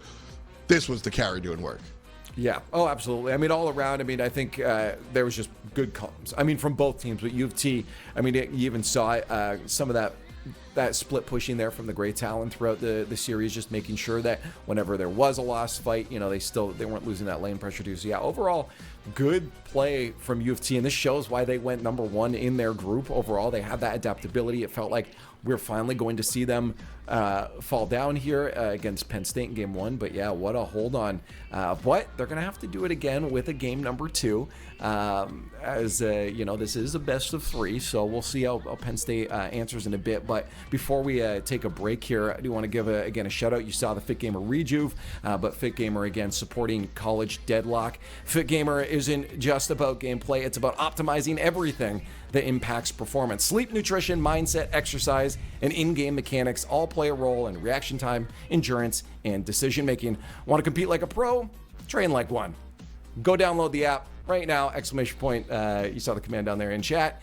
And also, make sure you're supporting, again, us if you can in any way that is free. And one of those free ways is to like and follow us on all of our socials at College Deadlock. Yeah, everyone here is doing it for the love of the game. Early on here, we're seeing such a drastic changes overall, and there's a lot to pay attention to and learn in an early esport like this. So it's the best way to support everyone behind the scenes that's making this happen here. But F dot, we're going to take a quick break here to stretch our leg. Are you okay with that? You cool? You okay good. with that? Okay, cool. Then we're going to do that. We'll see you guys on the other side. Stretch your legs and be back for more College Deadlock.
welcome back. And if you guys stretch your legs, Fit Gamer would be very proud of you. Welcome back. I'm Leaf, and F. Dot is still hanging out with me. Hey, I appreciate that. I'm glad you didn't leave yet. Yeah, buddy. It's buddy. just another day of hanging out. All right, and now you have to do the whole cast like that, so good luck. No, I refuse. Yeah, I absolutely. refuse. They would I've cut your spent legs all off. of my creative energy there. I'm not the Fit Gamer tonight, unfortunately. It was a very small tank of mana. He just used it all up here. Yeah, well, we got another game here, so hopefully got a little bit of extra stamina left on your stamina bar because potentially 2 more games, but maybe only 1 if University of Toronto can shut down Penn State University, as University of Toronto did just take down Penn State. With a bit of a comeback there. You were just saying you were loving that series and what we saw from both teams here, but it was UC that came out. Yeah, I mean, both teams kind of had like a game plan. They played it really well. I think that it's always fun when the losing team has possession. Like, listen, Penn State was winning the game for 85% of it, and then Misclick came through and just like, and clicked on a couple of heads and got it done. Like, that's fun gaming. And so coming into game 2, it's interesting. You mentioned the mental, and this is a bit like, listen, sports is overwhelmingly percentage mental, right? Like, it's always about keeping your mental.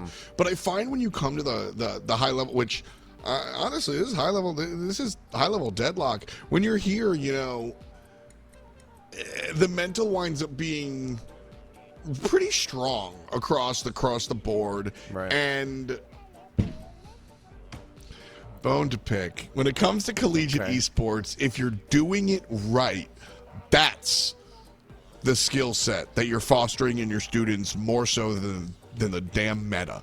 And so when I look at collegiate esports, I expect their mental to be on. I don't expect their mechanics.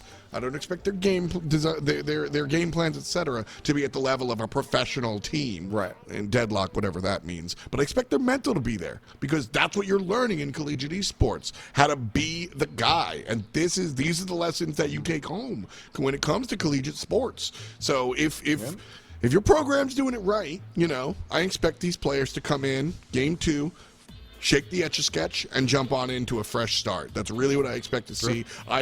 To talk about what we've seen and not what we will see. That's what brought the victory for Toronto, having that stick-to-itiveness and not being like, wow, we're losing the game. Like, they stayed in it, they kept their mental, and there you go. So I think that's the big thing to remember. I mean, first off, Deadlock inherently just has a lot of great comeback mechanics in general. But being able to utilize those means you have to be aware of and what options you have, and then actually utilizing those options. And those take work. Those take that perseverance and that communication with your team to say, okay, no, let's step up. Find the option. We're getting squashed. I quit. I'm going nonverbal. Yeah. See you later. AirPod out. Like every solo queue teammate ever. Oh, I love it. No, hey, at least those people are usually gone within like the first 5 minutes of a game.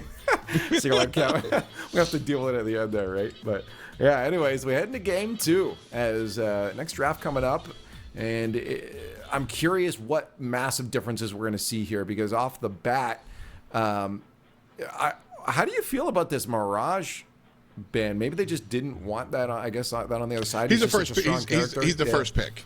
So University of Toronto played him last time around. Now they have second pick, so they have to ban him. Otherwise, Penn State's going to select him. Just GG. So, first selection overall goes to Vindicta. Not really surprised. Kelvin Mirage banned out. That's who we see. Yeah, and this becomes a little bit more troublesome for that Vindicta too. We talked about, I mean, first off, obviously Bebop has a chance for it, but I mean, Yamato is going to be right up in your face too. I mean, she might just be coming from right underneath, and you're not really going to see it coming sometimes. So there's some possibilities for problems for this Yamato and a potential steamroll too if she can get in there. And good call on the other side for that Paradox for Penn State. One of the things that I really like about University of Toronto's draft, again, zooming out, looking at the whole equation, game one being brought into it, is the pick compositions are less flexible than, just the all-in team fight. Penn State showed that they really, really like that pick composition. 2 pulls and a stun. Well, you've got a different pull here in the Paradox for sure, but taking that Bebop away is a big blow into Penn State's general game plan. So we'll see if Penn State sticks to their pick composition. The Paradox certainly makes me think so, but they could pivot.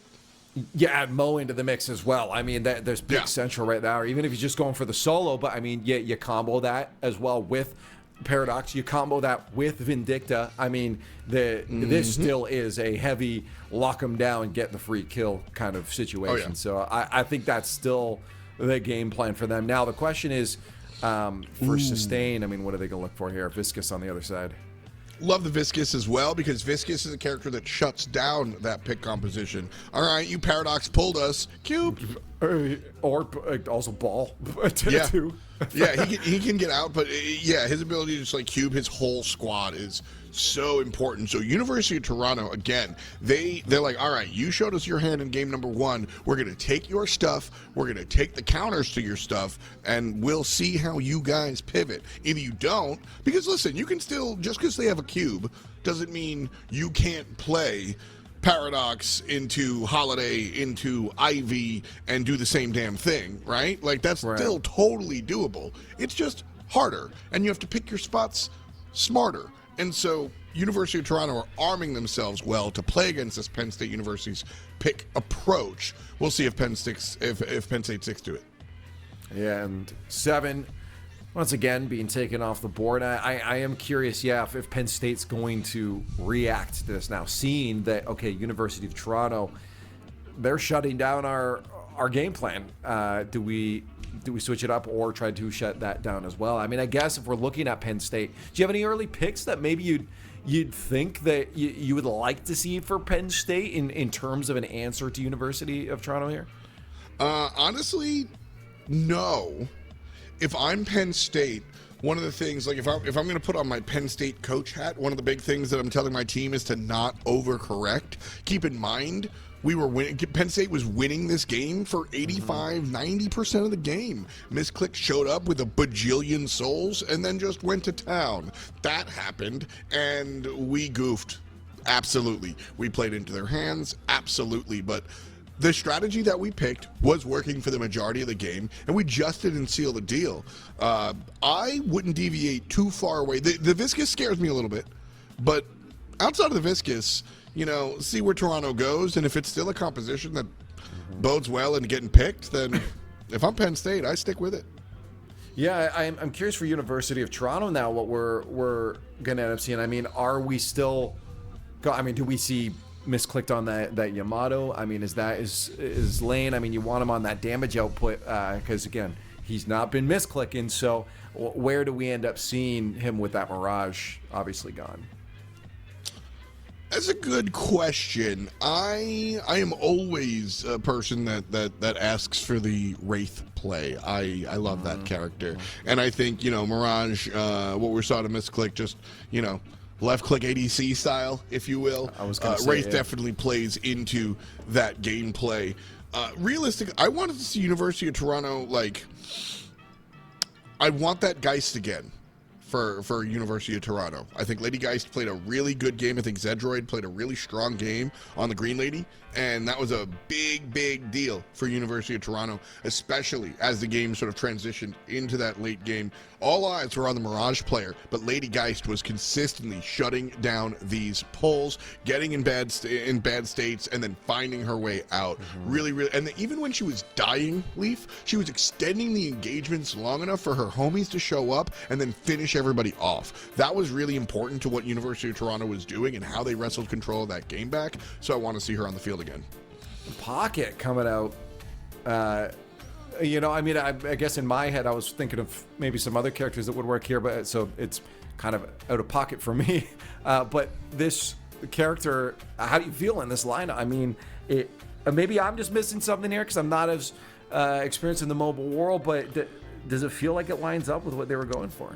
It's interesting. This is a little bit of a pivot here from Penn State. Listen, they're still going to pull into the combo, into the shot from above out of the Vindicta, but you can pull into both the Infernus and the Pocket are PBAOE characters, point blank area of effect. They're gonna blow themselves up, right? Yeah. And so if you pull somebody into them, you can go ahead and hit your blow up button and do the thing.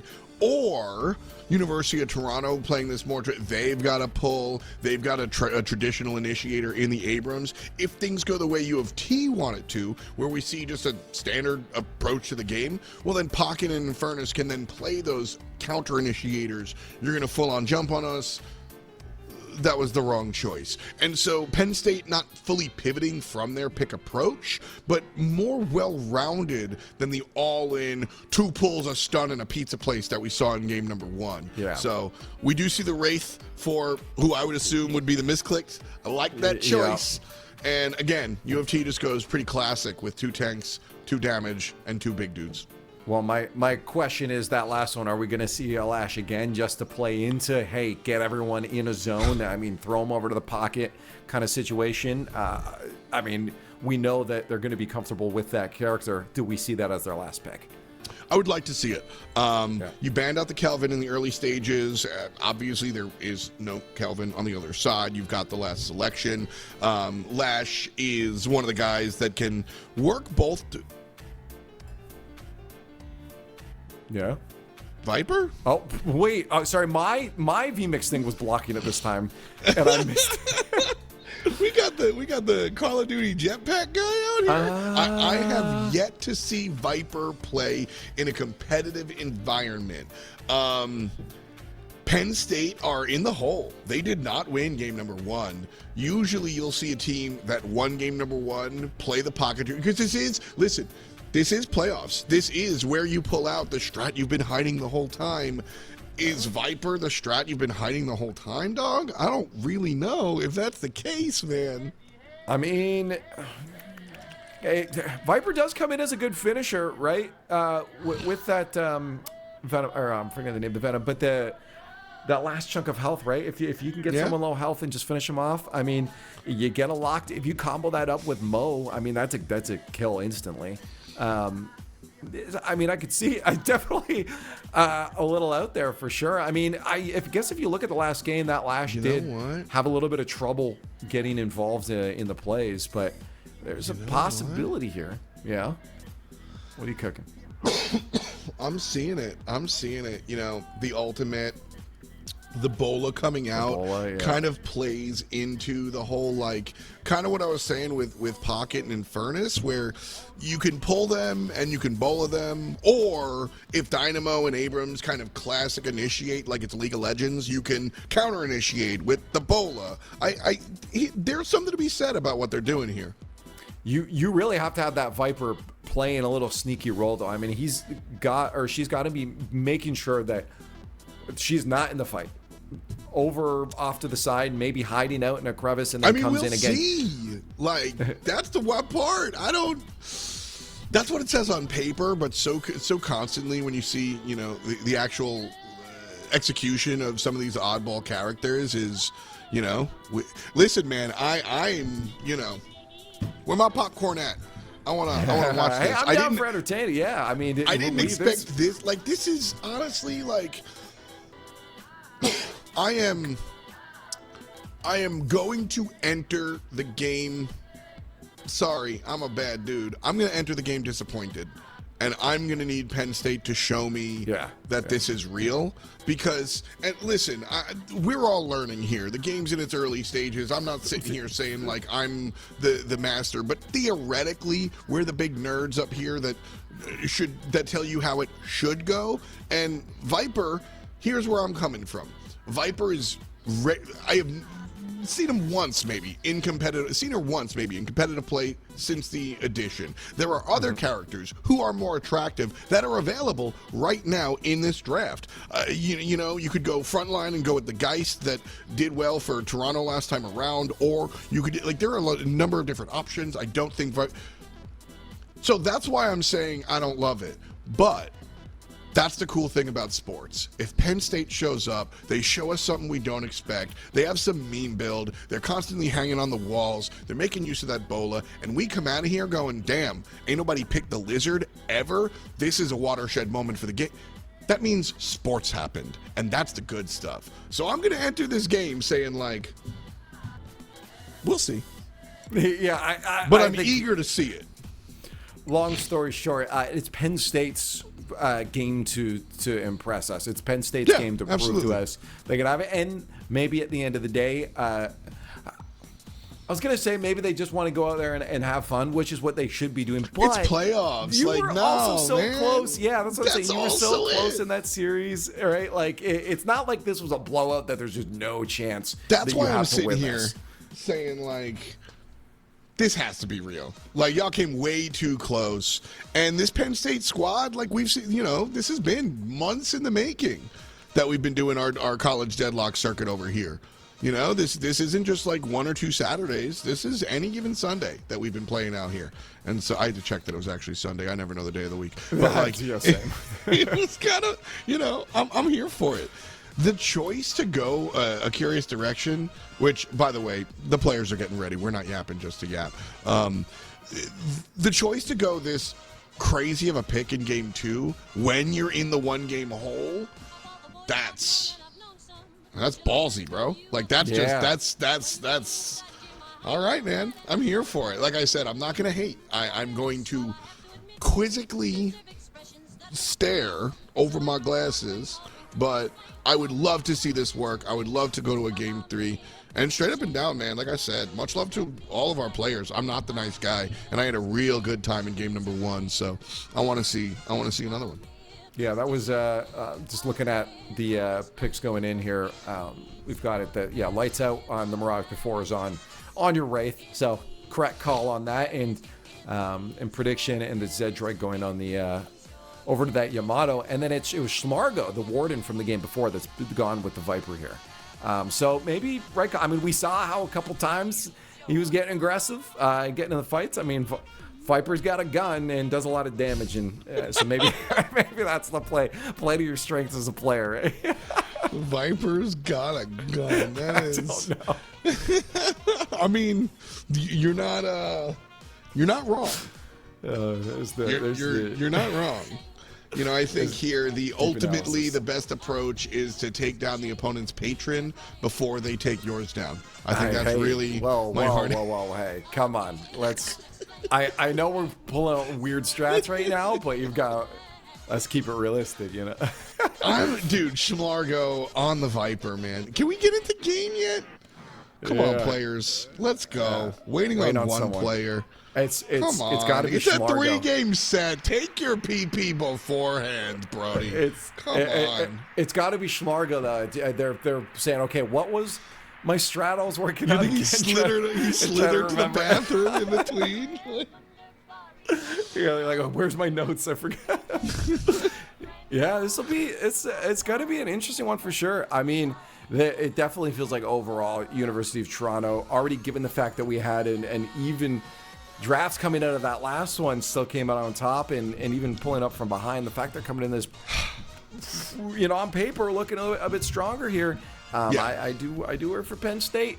It's going to be an interesting one. Even moving away from the Lizard Man or Lizard Lady, I think that like U of T just have the stronger draft. Again, a little bit of my bias. This is what I consider the textbook traditional draft, and for what it's worth, I like off-meta stuff. So I'm not clinging to this meta. I just think that this is the current most vanilla approach to the game. You get 2 fat boys, 2 damage dealers, and 2 wild cards. And so, that's what you've got. You've got your Wraith and Yamato, you got your 2 fat boys, and you got your Bebop and the other guy. Like, sort of a classic composition. Let's jump into game 2.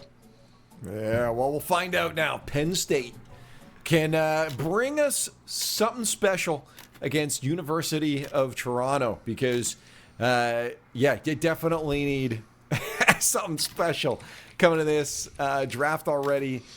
Feeling a little off, and then Viper to clean things up here. And seems like bucket of water acquired. That's what happened. Schmlargo went AFK to watch the Minecraft movie. Hey, you know what? Don't blame Schmlargo. I don't blame Schmlargo. Chicken jockey! Dude, I think these kids are at the movie theater right now. They're all playing on their laptops. I hate to be behind them. Have you seen the like clips on Twitter and stuff about like going to these Minecraft? Like now, I assume it's a little performative. Somebody, but dude, the kids are like, when I say kids, I mean like middle school kids.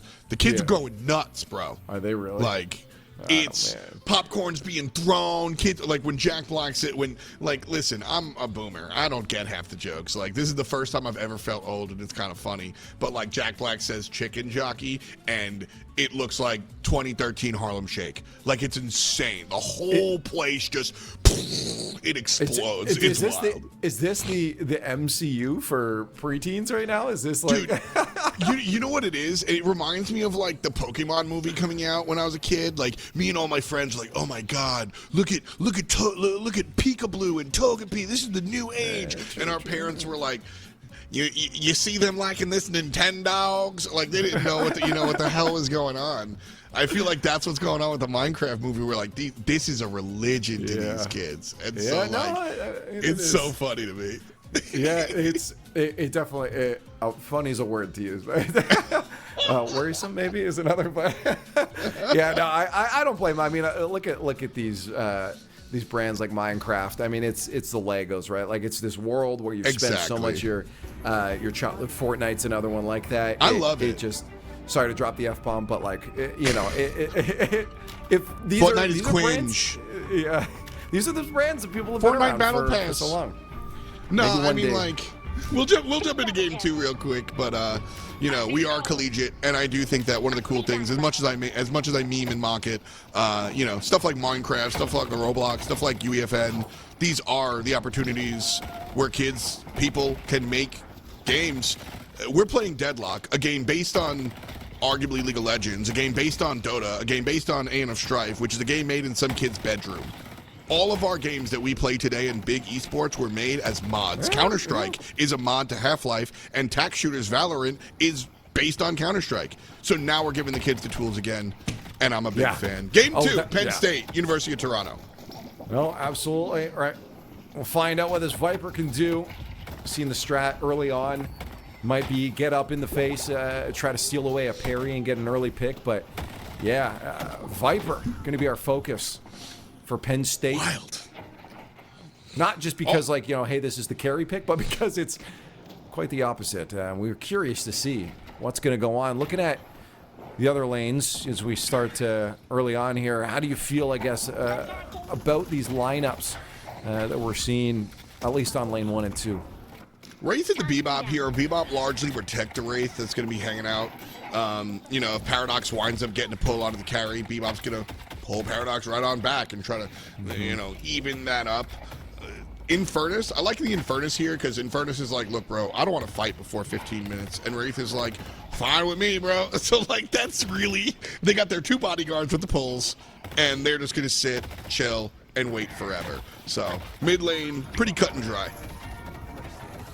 And, of course, I have Vindictum Bone Krill. I have great pairing on the other side.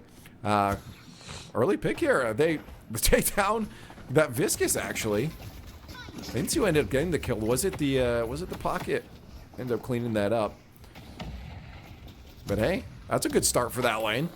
Yeah, definitely. I would say that's good.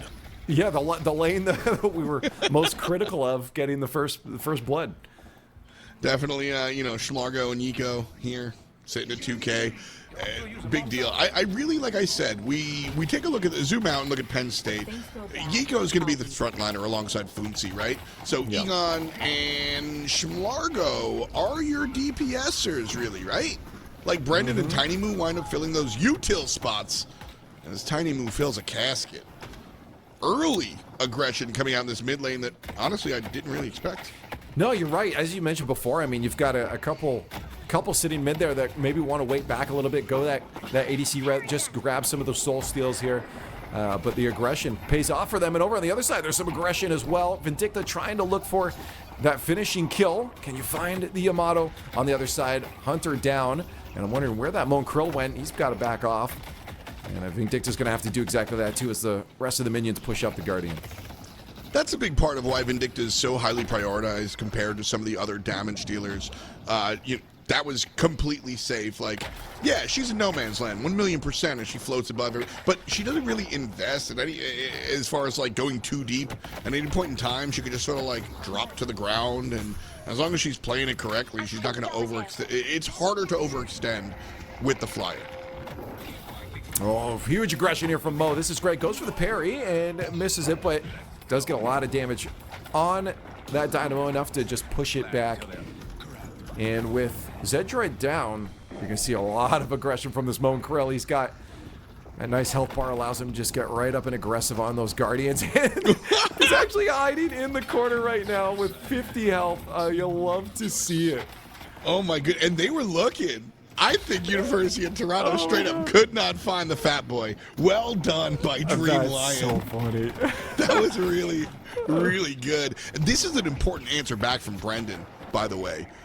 Wraith has just been killing Tiny Moo on cooldown. And so, an important answer back here in the mid lane. You take a look at the split, and you've got 3.6 on misclicked, and then across the way, just now hitting 3 off of the kill. So definitely an equalizer in the mid, and an advancer on the left side as the sniper finds up the double kill. Dream Lion eats it as well, and this tier 1 might as well be done. Yeah, watch out. Left lane Schlargo is. Do they have the wave?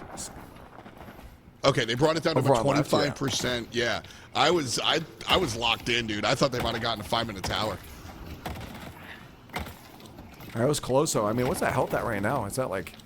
It's like a 2 third, hits yeah. and done. Oh yeah, I guess It's low. Yeah, I'm still. I'm not gonna lie, I still want to see what's going on with the Viper too. Just it looks like they're going in on this Abrams. I mean, I feel like that is the game plan. If you can keep that Abrams from scaling up for the rest, then go for it. They're having to back off so much. That Viper health bar really hinders that ability to dive on these two, especially Viscous and Abrams.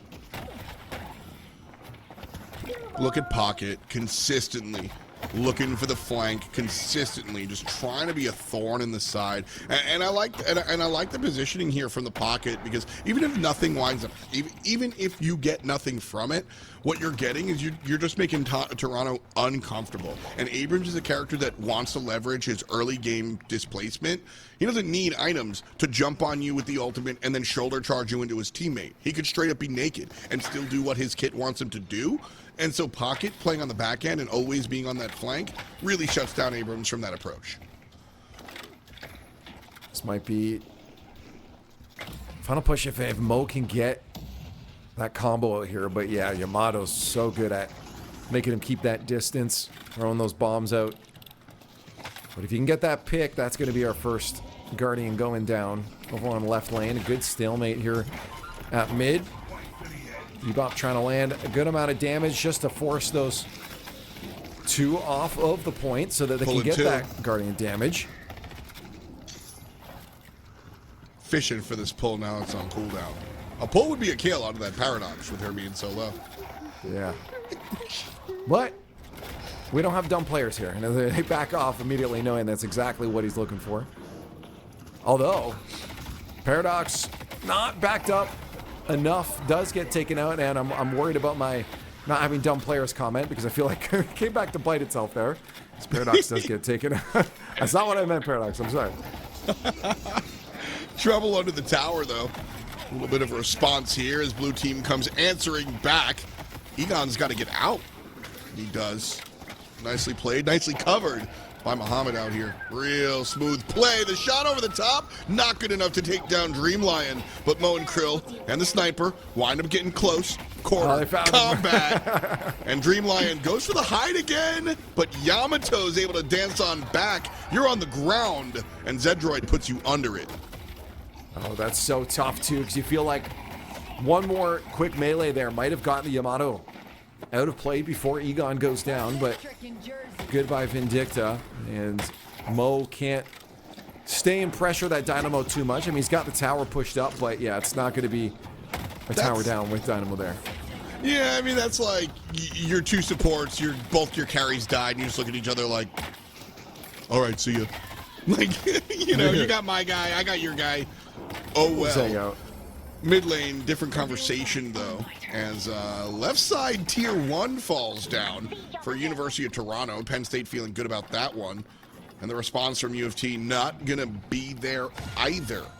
So, just a raw win here for Penn State early on. I love that, too, from Paradox, that, that 3 has enough, I guess, PTSD induction in it, that just the sound of the tick-tock back gives you the space. It clears the area, backs people off from you, and just to buy some pressure relief.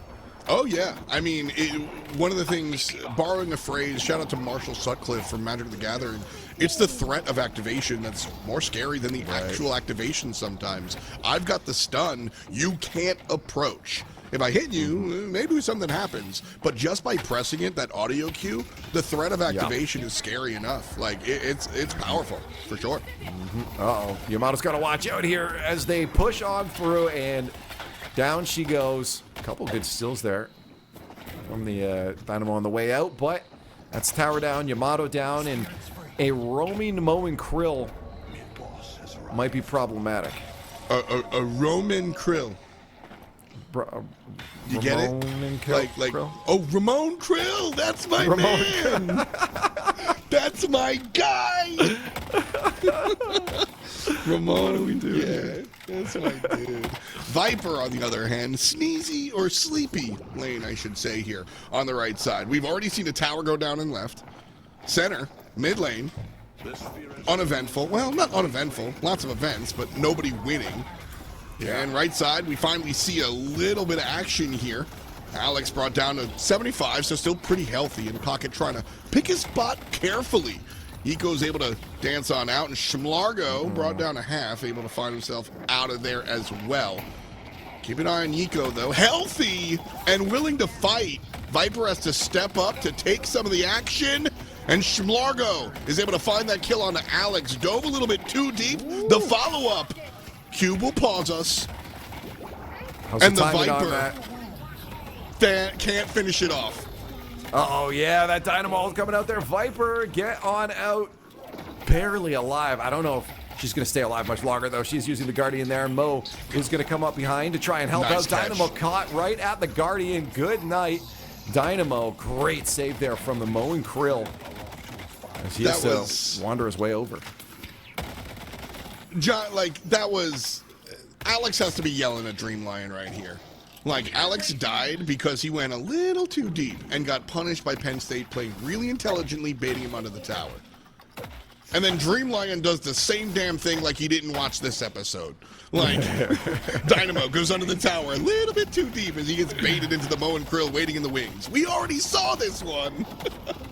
Yeah, I guess maybe miscommunication that the Mo was on the run and looking right now. I'm not sure what happened there, but yeah, you're right. You feel like maybe you don't make that call. And now with the fight over on that right side, though, Yamato's going to have free lane just to clear up that Guardian on the other side here. So I hope U of T can, or Penn State, sorry, can make something big out of this, as they are going to give up an even call here for University of Toronto. Yeah, this has to be, you have to push this. Now that you've given up this tier 1 on the left-hand side, you need to earn the tier 1 on the right to at least answer back. So Zedroid is successful despite the rotation from Yiko over there on the pocket, but right side, that conglomerate of Penn State players makes a giant impact, takes down that tier 1 tower, and now here comes Yamato to fight on back end. She gets the Yiko. Yeah, a bit of an interesting call for that pocket to dive on over to that Yamato. I mean, you're even souls right now. I still put that favor into Yamato. I mean, Zedroid, you got that healing going on too. It's not a fight I want to take solo unless I'm pretty up on souls. And now both teams taking a couple objectives here, or sorry, a singular objective each. Evening it out a little bit. Soul gain in Penn State's side, but we've seen Universities of Toronto's resolve before. Definitely something that Toronto can cling to. Claim, I should say. Cling to sounds desperate. I don't think Toronto's desperate. Right now, their Guardian, well, he's feeling a little desperate. It's desperate. That Cuphead gonna fall down as the sniper's up top here. Keep an eye on that Mo and Krill, because the second somebody steps out of control, down he goes. Foonsie hit around the corner and took down Johnny. Great follow-up from Tiny Moo and the rest of the squad. But the positioning out of Foonsie, mwah, chef's kiss. Yeah, I mean, just hands down, that's the combo you want to see from those two. Just not even a step more needed from Foonsie to get that combo out. Beautiful landing, and that's what U of T's got to watch out for. I mean, that's the expected combo. That's the classic right there. And again, like that's why I was high-fiving Foonsie for that one, because, well, he was around the corner. They didn't see the big pig. And they show up, and he's like, surprise, Mama Jamma. And like, oh, well, like, you know? You're like, oh, he got me, all right. and meanwhile, Foonsie was like, I'm waiting here. He's going to come for you. It was drawn up and put down. Well played. Yeah.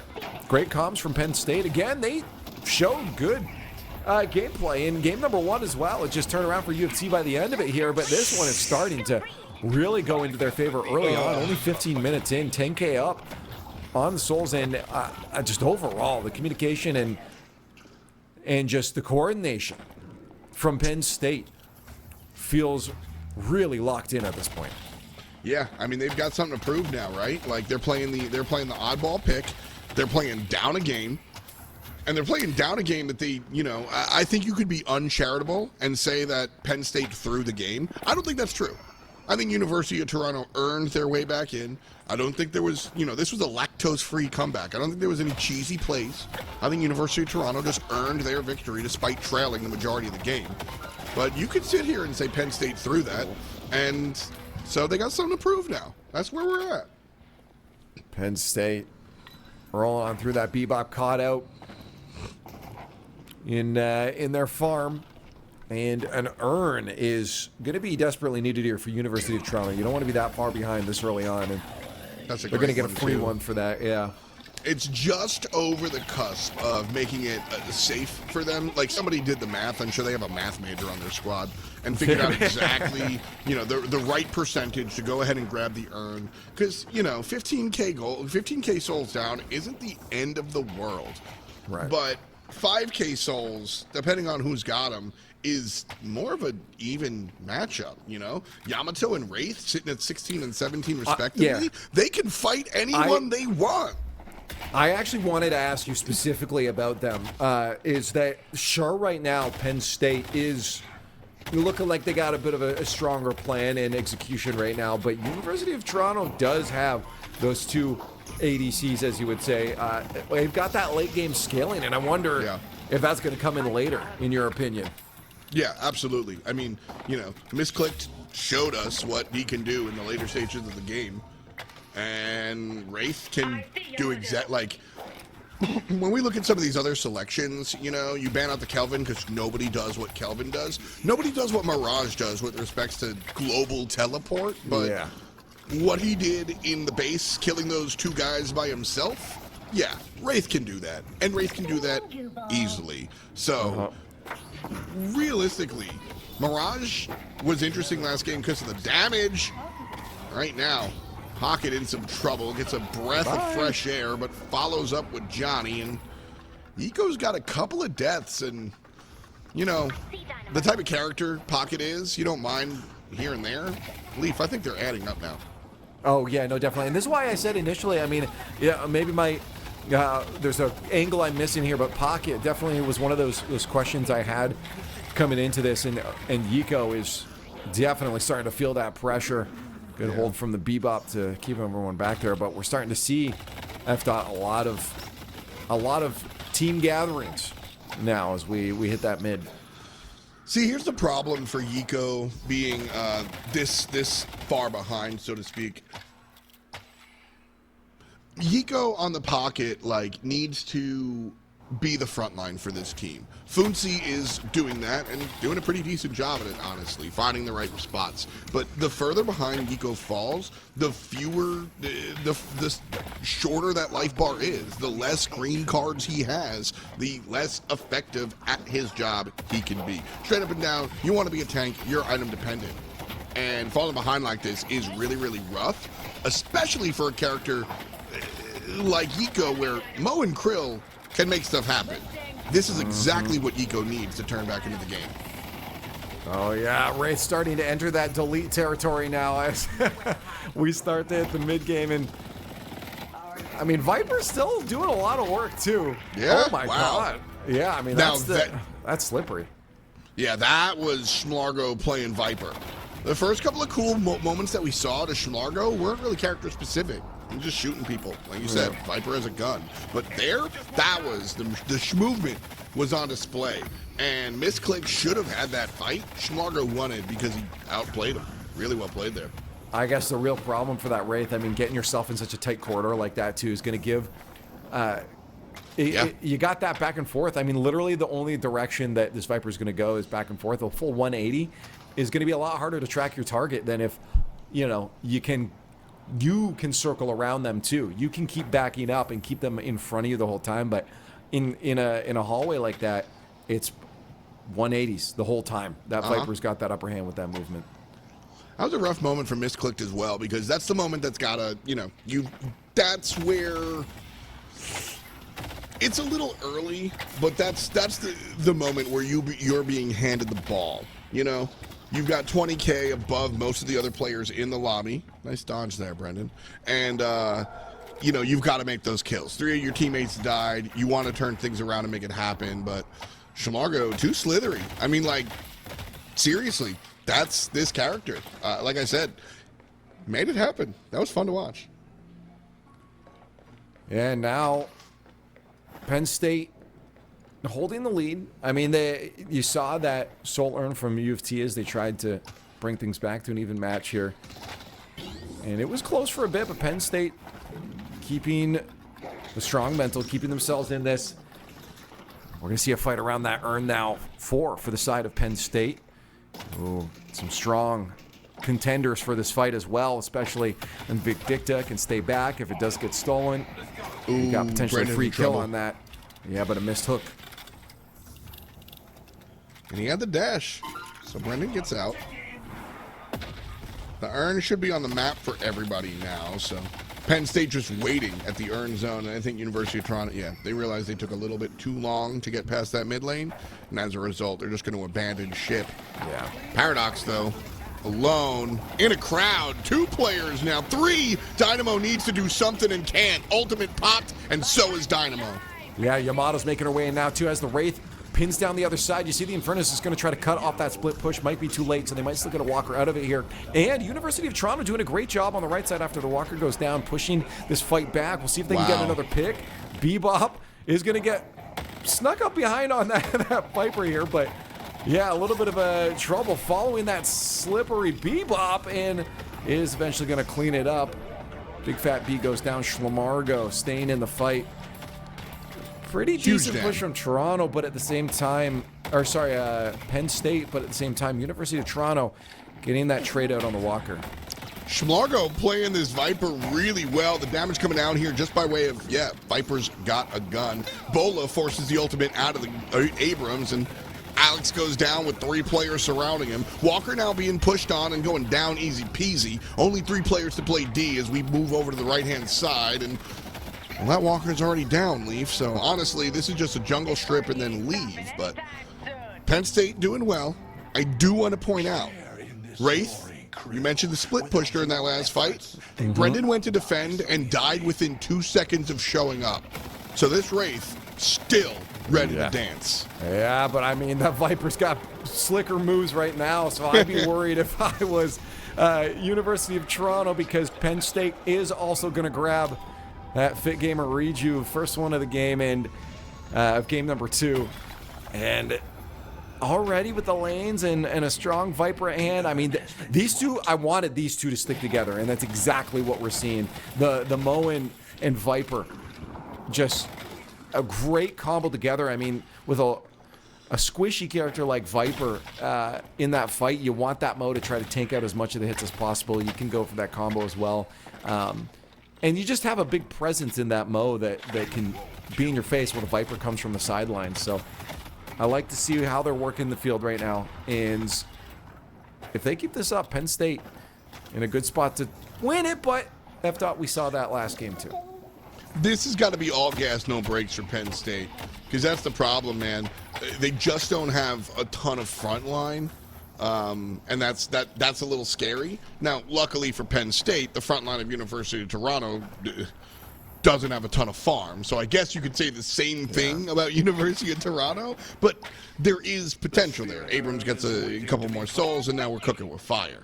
But again, Misclicked finds himself 10K souls, his entire team senior. He's the lobby leader again, and can definitely poke holes into this Penn State University composition.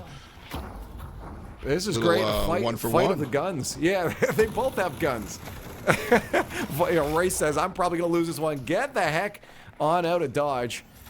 Smart That's a play. good call. Yeah, well, there were three others, too. She realizes how valuable she is for this team. If risk versus reward. If she kills Schmargo, he comes back thanks to the Fit Gamer Rejuvenator. Half it, who cares? If she falls down, I mean, Penn State just pushes. Like, seriously, if I get that pick onto the lobby leading Wraith, I scream into comms like a banshee. Push, push, push. Yes. Like, their Wraith is dead. Let's punish. Like, that's exactly what I'm saying. So, really important. You just can't have the ego in that moment. Gotta just peel. We see a hold here from University of Toronto on that urn.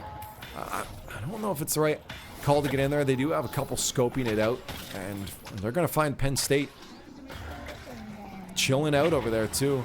I mean, they got three others that can make their way in, too, if that does end up, that urn does end up on the point here. They're all going to chase down that Goo. Goo is out, though, and that's going to pull Penn State off the point, which they might be able to get the urn in on a sneak behind here, but they know exactly where that Dynamo is at this point, and they're pushing down mid. They find Johnny.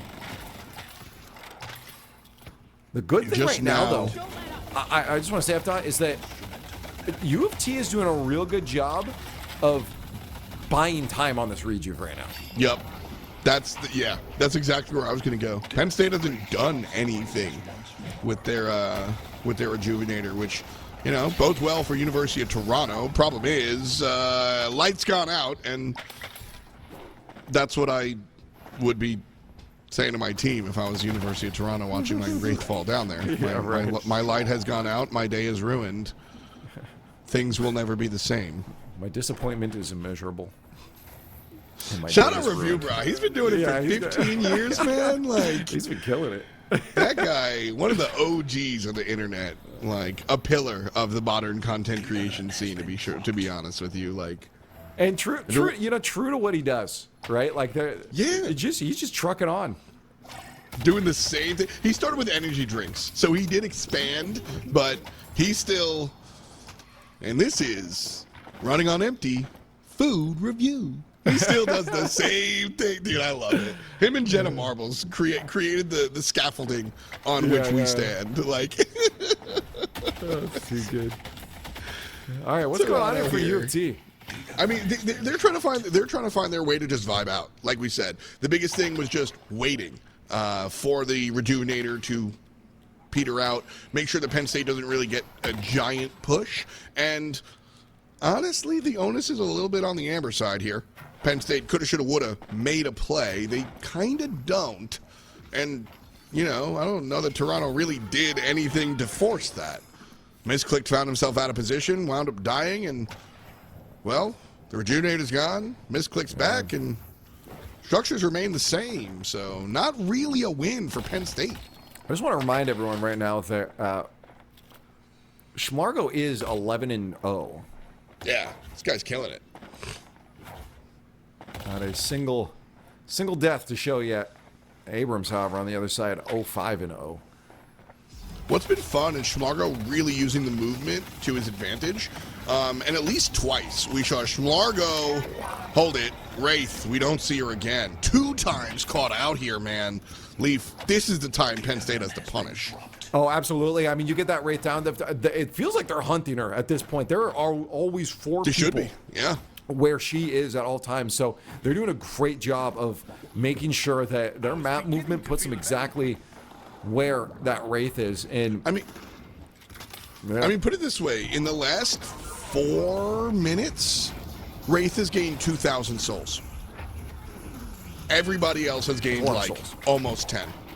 So Egon's actually going to put some in the pocket thanks to the soul earned return. And now Penn State coalescing here into the middle lane, pushing on forward. Yukio the first to die. So Johnny actually making a good push for Toronto. Alex goes up and tries to start a whole different fight. Schmargo, healthy as a horse, wiggles out, needs to come back in. And it's going to be problems for Mo and Krill. Mo and Krill's got to stay up, and Brendan's going to continue the fight. Schmargo makes the kills where it happens. And so Toronto, they do have both tanks, but they don't have any of the damage, as Misclick is the only one left, has been kept out of the team fight for mad long. And one by one, everybody falls down. Penn State feeling some type of way about that push. yeah, I think at this point, this is that curve, that fall off that I feel for University of Toronto is going to be a little bit too steep to climb back from. I mean, I don't want to say never. They had a great comeback in game number 1, but at this point, Penn State feels like they should, if they're not silly about it, have a game on lock. Definitely in command of it. Won't be able to push into the pit because of that reduction. Yeah. But listen, misclicked. We're at the point that we're in his territory now. Yeah. Misclicked. And, dude, high five. You pointed it out. Penn State, target prioritization. They're hunting down this Wraith. As I said, they kept her down. She had 30,000 souls at like 22 minutes.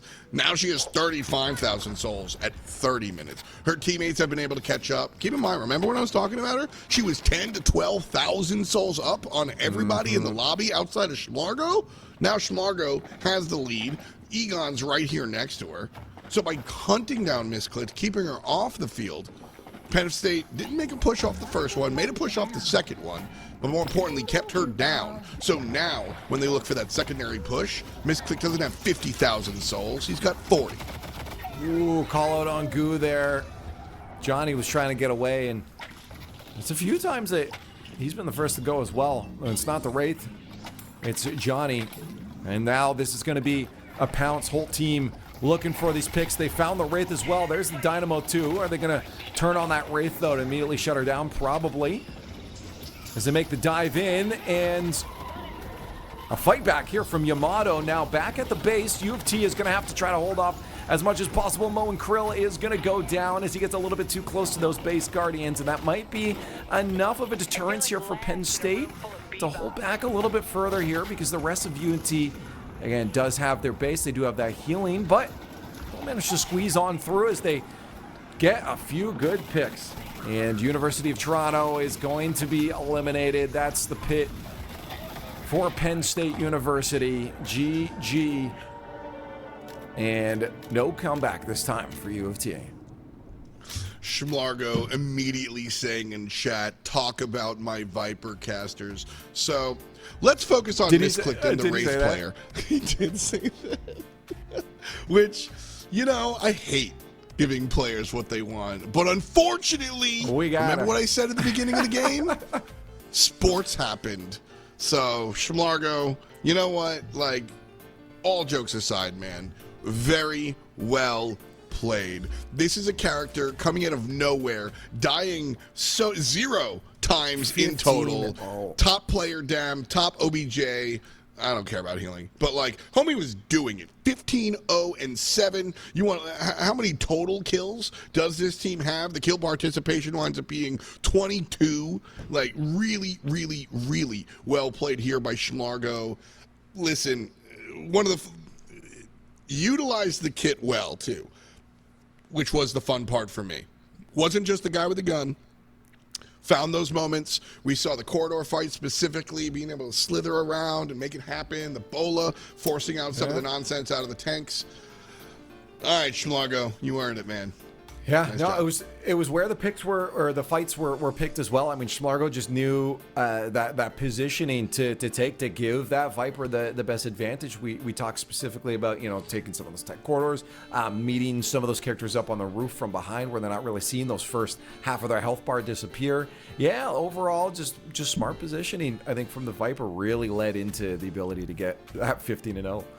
Also, don't forget, you know, ain't no such thing as a 1v1 in a MOBA, and so many of those moments that we saw Schmargo wind up on the good side out of, there was Funcy right there around the corner making sure to shut people down. This was a team, this was absolutely a team win. But again, I just got to call out the idea of keeping the pocket strat for the elimination game, playoffs, down a game, gotta win, stretch it out to a game 3. Yeah, that's where you bring out the crazy stuff, and you have everybody in the stands going, what are you doing? And then you show up and make people shut up.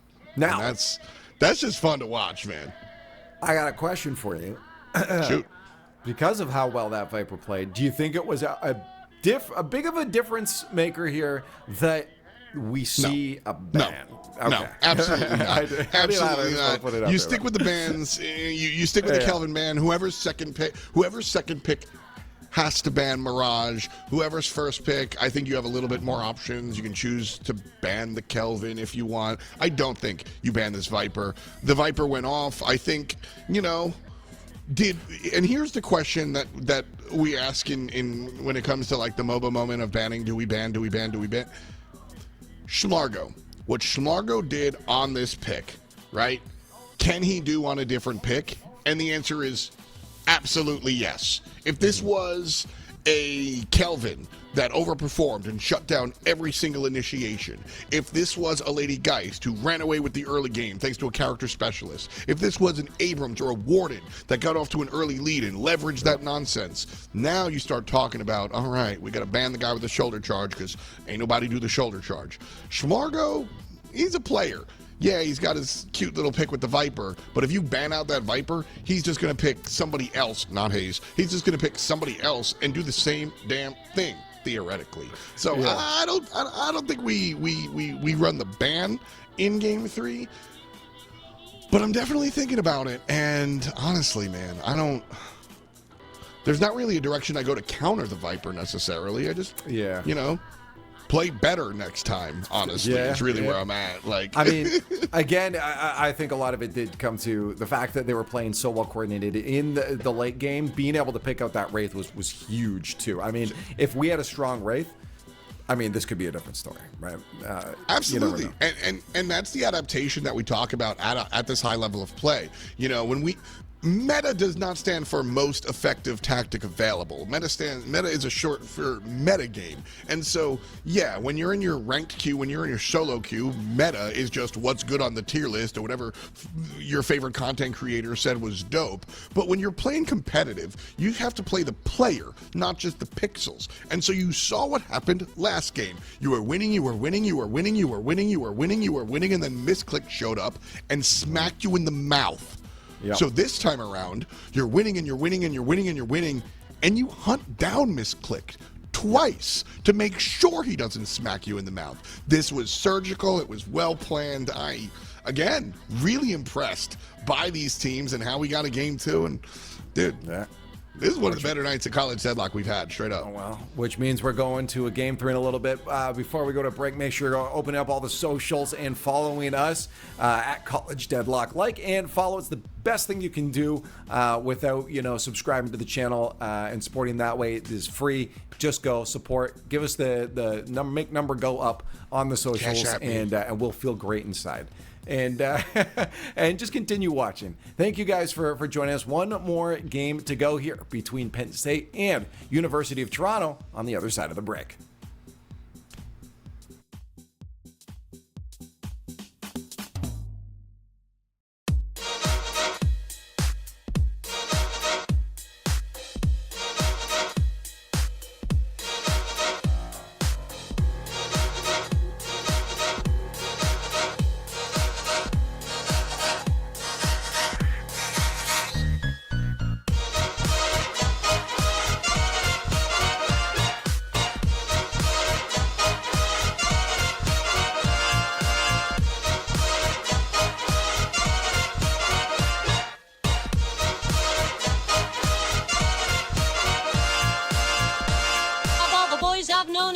lonesome. Until I first met you, I was lonesome. And when you came inside, dear, my heart grew light and this whole world seemed new to me. You're really swell, I have to admit you deserve expressions that really fit you. And so I've racked my brain hoping to explain all the things that you did to me. Oh, me, Mr. Shane, please let me explain.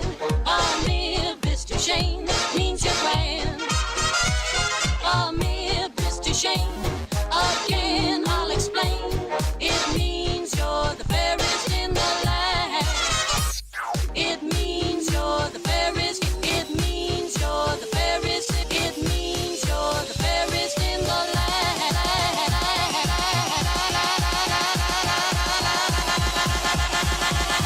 It means you're the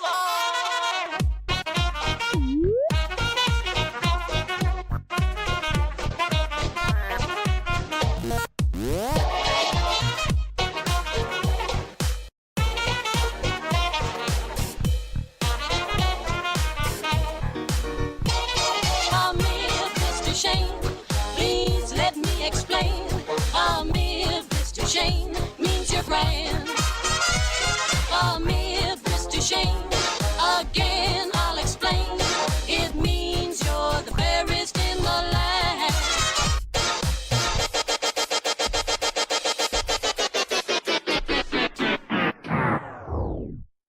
Greetings from the Andrews sisters. I'm Patty. I'm Maxine. And I'm Laverne.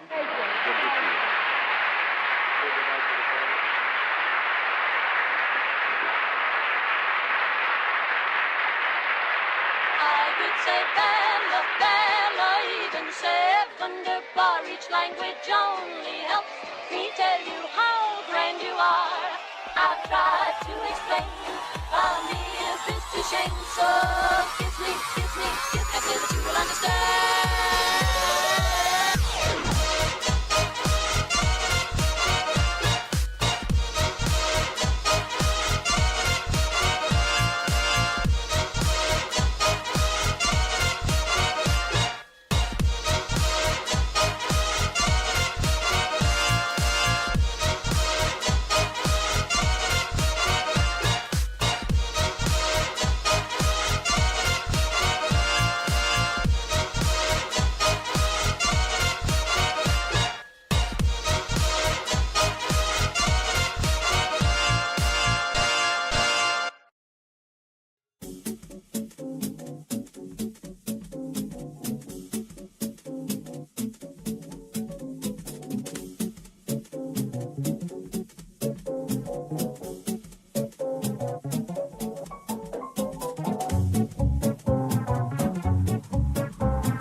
have a series on our hands today here at College Deadlock for the DCS. I'm Leaf and FDOT hanging out with me as we head into one final game Don't know which way it's going to go, to be honest, because both U of T and Penn State have adapted and overcome and showed us some great Deadlock gameplay. This has been a great series so far after that. Yeah, you know what? I'm leaning a little bit towards the squad that won the last one. Excuse me. I feel like the comeback was really cool to watch. Yeah.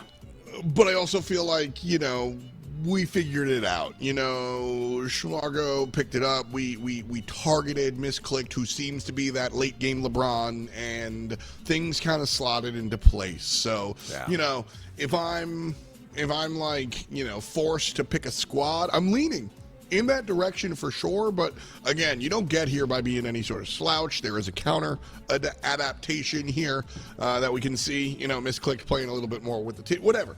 And so, not set in stone, but I think we have a top card now, where before it was a little more even. Well, yeah, I am curious if U of T's draft approach changes a little bit here, because you were mentioning in both these series that, as you should, they were adapted in answering the drafts from the other side. But given the fact that they had that surprise at the end there that maybe threw them for a loop, I mean, does the strat change into something, maybe just going for trying to find a comp that you've worked on that's a little more comfortable, or is it still that react game, knowing that those surprises from like Schmargo can come out? The light's gone out. I see this name. That's Misclicked again, right? Like I'm so confused if they have a substitute with a crazy anime name, or if that's just what I do Misclicked does when he gets emo. I assume it's it Misclicked. Yeah. So when he gets emo, he changes his name to the light's gone out. Yeah, it makes sense. Black out your Twitter picture. Yeah, exactly. Exactly, dude. Exactly. So, okay. Yeah, I mean, that time around, Misclicked got a little farmed. He was targeted for sure, so might be able to reel it in a little bit. Honestly, to your question, should we see adaptation with it? Should we see either team adjust their draft? Game number one, we saw pretty staunchly Schmargo's squad went ahead and did a real, pick composition, and then the other team just played, real classic, traditional. We saw a little bit of a blend here. No, I think both teams can play their own game this time around. I think keeping Kelvin off the field, probably a good choice. Keeping the Mirage off the field, probably a good choice. I like those bands. Yeah, man, realistically, that's the thing, is when you're playing a MOBA like this, and I guess you could say the same about a lot of these, a lot of esports. Racking my brain. The same could be said about tac shooters in general. Even something as amorphous as Rocket League. You come in with a game plan, and part of what makes you good, we're in the playoffs, part of what earned your spot here is your trust and your belief in your game plan.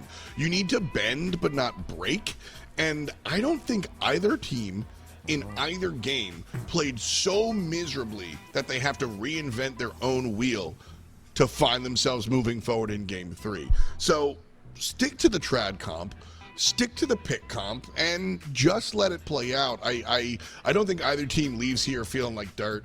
I think both teams showed up, and I don't think anybody got embarrassed so much that they have to change their approach.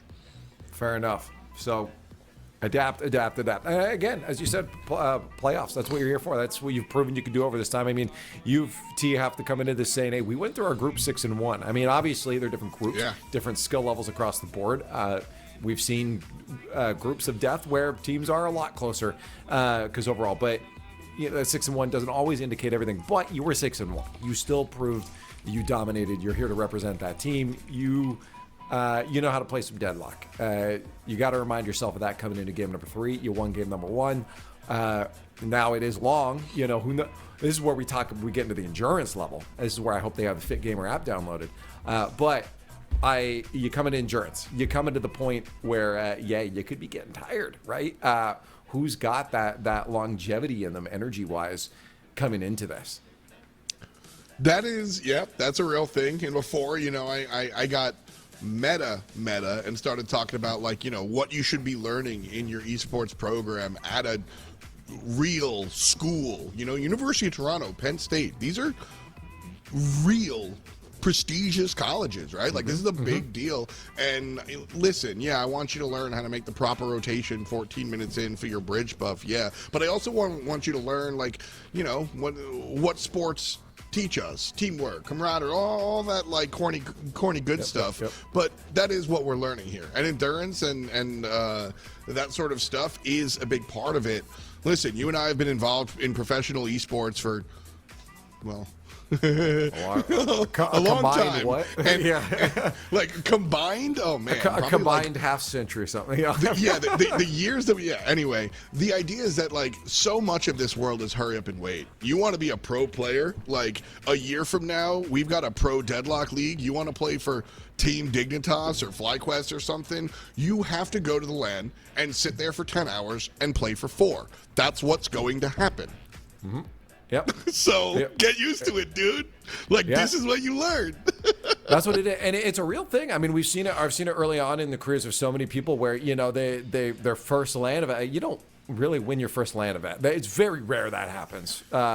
We've seen it, but you really usually don't because you have to be like, oh wow, this takes a lot of energy. How do I preserve that throughout the day? You got to live your first LAN event. That's really what it is. It's a whole different experience. So. Yeah, that is very, very true. But draft is on its way now. Penn State and U of T. The U of T really not liking that Vindicta. Immediately cuts that off the board. Good call. 2 things. One, Egon has played at both games. Most of the other players have had their pick switched up a little bit.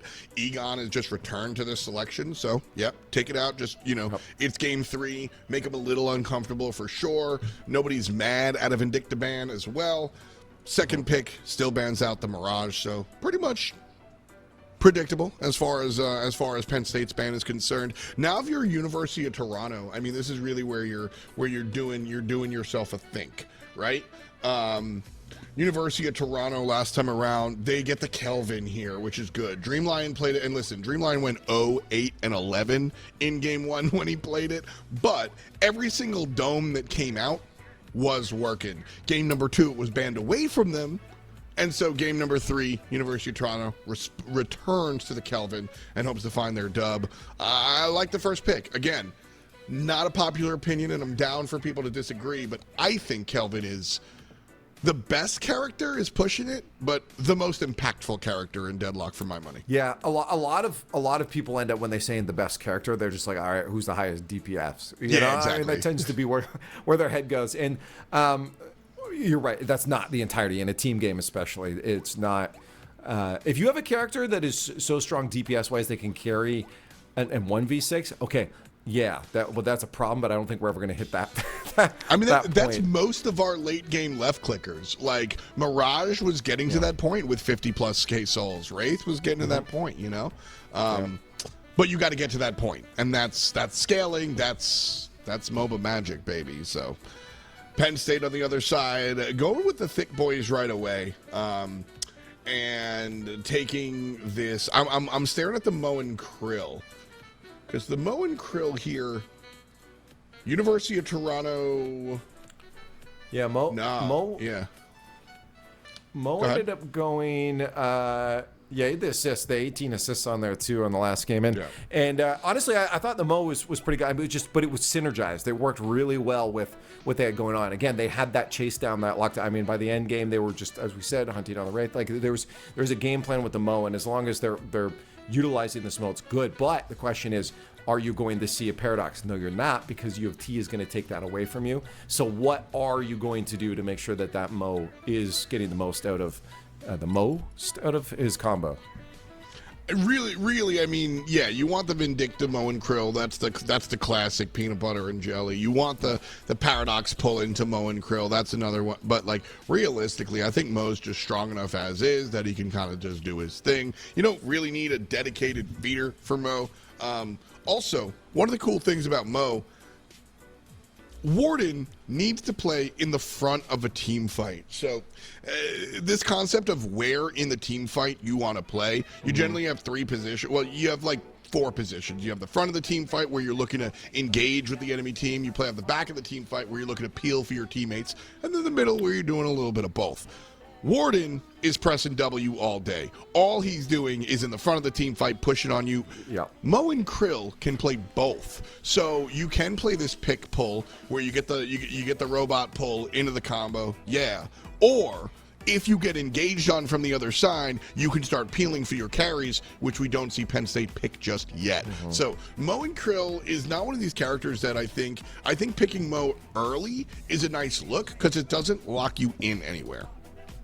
Yeah, and the Yamato, they're still going to stick with that too. I mean, obviously, it's just in general a good pick. If you can get her scaled up, great, strong early game too, especially with those bombs, being able to keep that distance. You lock your opponents away at arm's length, and you say, "Hey, back off. This is my guardian." But yeah, that late game, we'll see how that works out. But overall, not a bad draft so far for them. Bebop again is going to go to Penn State. They worked for them pretty well in the past, but then U of T took it the last time. Yeah, I mean, it worked out. Big Fat B played it for Toronto last time around. I had a lackluster game. Tiny Moo, though, came through. And Tiny Moo looked much better on the Bebop than he did on the Paradox, to be honest with you. So for Penn State, this is a W all across the board. Toronto taking some time thinking about this second ban here, and I don't blame them. Penn State have all the front line in the world, so really you're just trying to figure out what DPS or utility character you want to ban out. And that's a larger conversation. Like I said, a lot of the DPS characters, they're just guys with guns. You know, what's the real difference between some of these late game heroes? So yeah, I'm here. I'm understanding why Toronto's taking a little while, but come on, bro. Yeah, I mean, I guess if you're saying that, you know, they should have an answer by now, what's your answer to this? You know, if they should have one. They don't need more time. What's the answer? What's the answer flipping from back FDI? to Penn State? We've already banned out Egon's sniper. Where else have they gone? Bot Brendan has played the fireman twice in a row. Banning an Infernus feels bad, but maybe I do that. Honestly, Yiko played really well on the Holiday last time around. You cheated. I'm having the conversation right now of Holiday. I'm having the conversation of banning Holiday or Ivy right now. And it's the Holiday. There it is. Yep. Bang. Your eye line was far enough away that I trust you didn't see that. No, I was it was up before you said it. This is where my picks and bans are. This is where my stats from last game are. You're lucky that your monitors are far enough apart that I plausible this deniability is here. This is the monitor. It's right here. Yeah, no, as you said, Holiday comes in here. Whoops. It's gonna. Oh my God! You have multiple. Oh, are you showing us where it is? Yeah, I know. I'm like, what's going on here? We got. Hold on. All right, that's on me.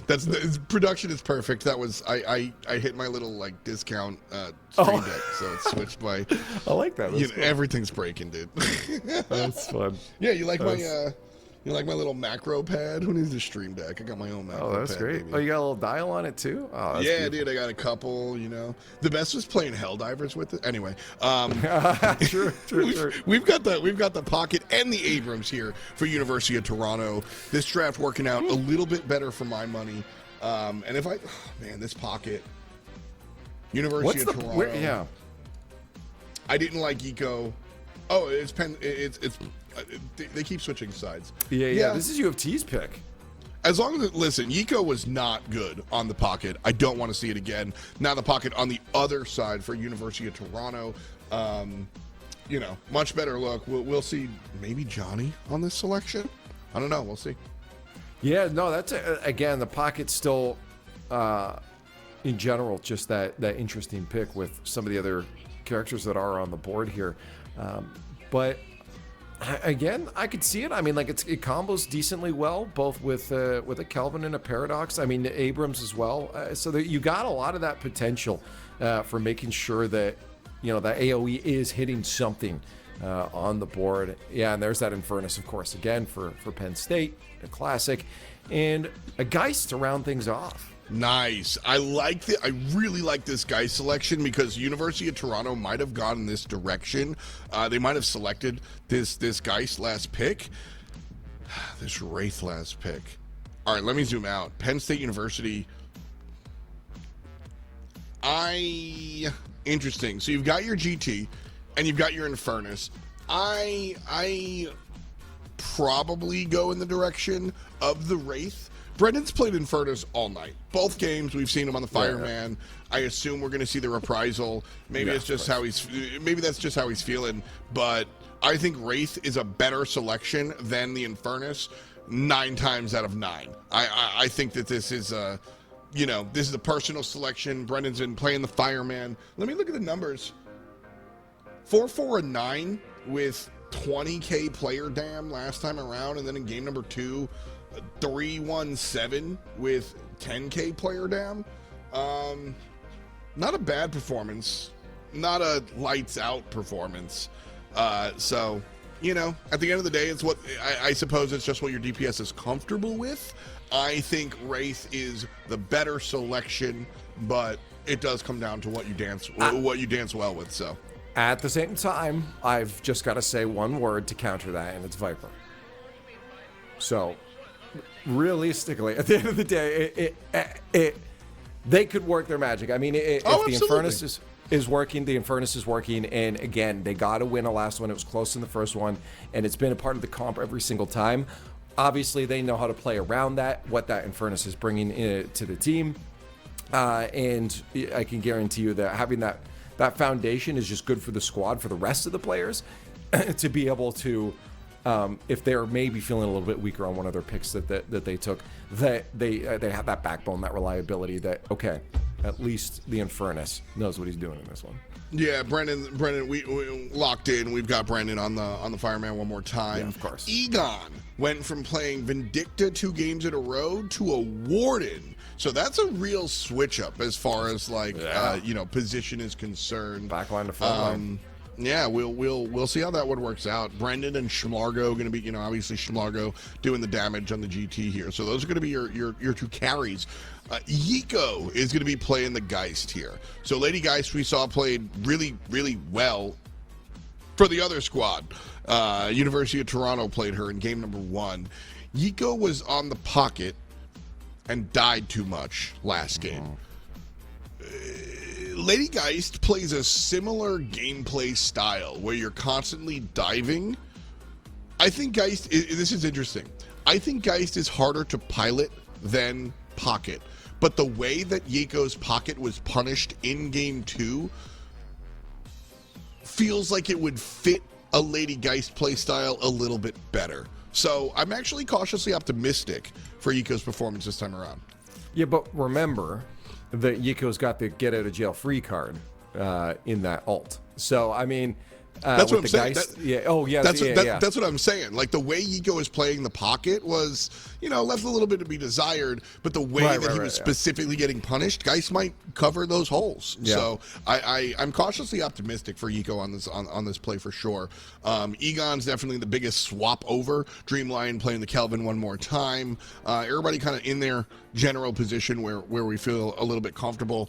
Zedroid, Zedroid going from the Geist to the Yamato, very similar play style, Alex is on the Blueberry for the millionth time in a row, thumbs up, oh my goodness. I can see the player picture for Misclicked here, and it is some black anime, like, emo. Yep. The lights gone out. Like real. He's got to get this W so he can change his name back. Come on, Misclick. Lights back on. Hey. I mean, that's where that real gamers game in the dark. I mean, it's you got all that on when you're gaming.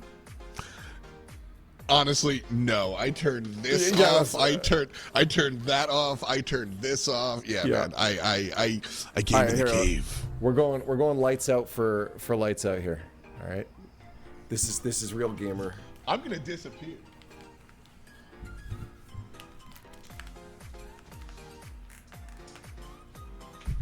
All right, now this All right, we're in the cave, boys.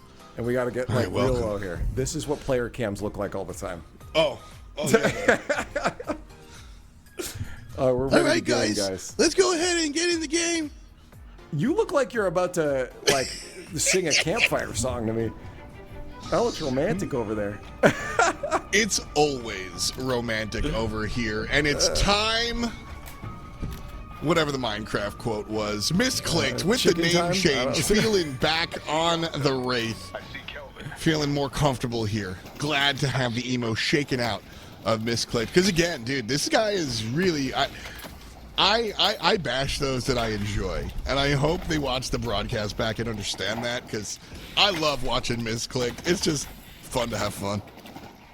It is fun to have fun, and I think they're all having fun. The good luck, have fun, Pookies is out in the chat. You saw him do the Minecraft memes before. These two teams getting along well, but they're gonna have to shoot each other in the face for a little bit longer because someone's got to win, and someone's got to move on to the semifinals. Single elimination, if I'm not mistaken. Here, you lose, and you're dunsies here. Do we know who's in the semis? On the other side, Ooh, a big take a pull. look. And Johnny's able to get on out of there. Not enough damage along the way just yet. Early game lanes to take a look at. You know, I'm staring at Lady Geist. I'm also staring at Yamato. So Geist finds her way on that right-hand side. Yiko, there it is. Early game prowess. Yiko takes out one. Schlargo takes out the other. That is a dual lane to watch out for. no, that's a really good start too. I mean, you're gonna be 3 items up to the 0 that Misclicked already has, you know, and that's the character you want to see starting to scale up as fast as possible. If you don't have any of those souls on that Wraith, that's going to spell trouble later. Obviously, still early game, but And that's really the key there is that, like, Wraith, I don't expect her to win early. I do expect Lady Geist to win early. So, no world am I saying, like, expect it, it's fine. You don't want to die there. But, low-key, like, yeah, kind of expected. It's kind of fine. Just don't make it a habit dying over and over to the green lady. wait, is that a bad thing? Should I stop? Yeah, that is my tip for the day. Die less. All right, I'll work on it. No promises. Brendan on this Infernus is a guy that I want to see more of. Like I said, hasn't completely dropped the ball. I think Eco has completely dropped the ball sometimes in these matchups. And across the way, we've seen Dreamlion completely drop the ball. You know, we've had strong players and some rough days for everybody involved. But Brendan's been lukewarm. Solid beige. Nothing exciting. And I want to see that change. Pop off.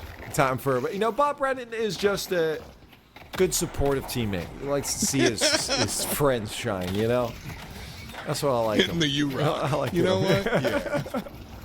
No, I mean, that's also one of the fun parts about, you know, collegiate programs is that you are going to have players of different skill levels. And, Yeah. you know, again, talking about, like, the big picture stuff outside of the lines, learning how to deal with that. You're going to have people with different skill levels in your office. Trust me. I know a guy that can't do a spreadsheet for a skill shot. But push and pull. Nicely done. Easy peasy. Yiko, my bad, guys. Yiko again finds another early game kill. Yeah, this Wraith is going to start feeling pressure real soon. Look at that right now. 3K to 1.5. Oh, that ult's online. Yeah, already found the stun and one. Big fat L. Nice shot. This right side dual lane just doing it for Penn State. I mean, here's the thing. There comes a point where you do give up on a lane, so you just stop feeding. But that's generally once the rest of the farm is already spawned. That's not even happened yet. Like, there's nothing else to do at this point but Not to go an back option. and try to not die again. Yeah, like I said, my tip for the day. Don't die. The Not problem working is, out here for yeah, Toronto. when you're this far behind, though, I mean, I can say there's still some soul gain back here. You really just have to go to soul steal and farm it. What a grab there for that Bebop. The swap to get back out, and it does keep the Paradox alive for a little bit longer, but I don't know if for long enough. Ult also coming out to clean up that final kill there. Bebop an absolute menace. Excellently played there from Tiny Moo. So again, we were talking about the tick-tock of the carbine and how that's a threat. Tiny Moo hid and popped out for that pull. That was, honestly, strong timing. Works out. Gets the kill. It's exactly how they drew it up. Johnny eats it. Great play and an early strong hold here for Penn State. So U of T is going to have to know that they're walking through the rest of this laning phase with a bit of a deficit, with a bit of pressure on their Guardians, and make sure that pressure doesn't steamroll into anything bigger. I mean, the second that right lane goes down, which it looks inevitably it will, it's going to be pressure everywhere else. Yeah, you know, I'm torn right now. I've been the entire time you were talking. I was listening, I promise. No, that's fair. I zoned out earlier when you said something too. No, I really was. I didn't zone out. That's unfair. No, but I really want to. I don't know if I want to see Penn State's right side lane all in and really push this, or just take it as it comes. I'm split at the moment. They've got pressure here on the left side as well, and might be fishing for a dive now that Funsi ready with that ultimate, has it available. Egon ready with that ultimate, has it available. This is a squad that can dive easily, but you're diving the Zedroid on the Yamato with iframes that last an hour, and the Dome guy. So not great dive targets, despite you being great dive characters. You're sort of at an impasse. Man, that's pressure too. I mean, that Talon is so frustrating to deal with, especially when you can't really bite back too much with this Wraith in the pocket as well. I mean, that Talon is so far away that, okay, sure, Wraith can try to keep that push back on the Talon, but that's not enough. Tough lane. University of Toronto completely bullied here on the east side. Not able to get anything going. Misclicked, 1,500 souls down from his direct lane opposition. Likely going to sit here and farm, and we'll see you in 10 minutes type beat. Yeah, I expect that Wraith out soon. The problem is that you always hope that you can win that Guardian first and then quickly go steal some of their farm and then get out. But yeah, not going to happen here. Warden is trapped in the dome. That's why we love it. My goodness. What a great catch. I want to break this one down right quick. So Kelvin's getting pressured from left and right. Egon making good use of the flask to make sure to get around the cover. That's the tombstone right there.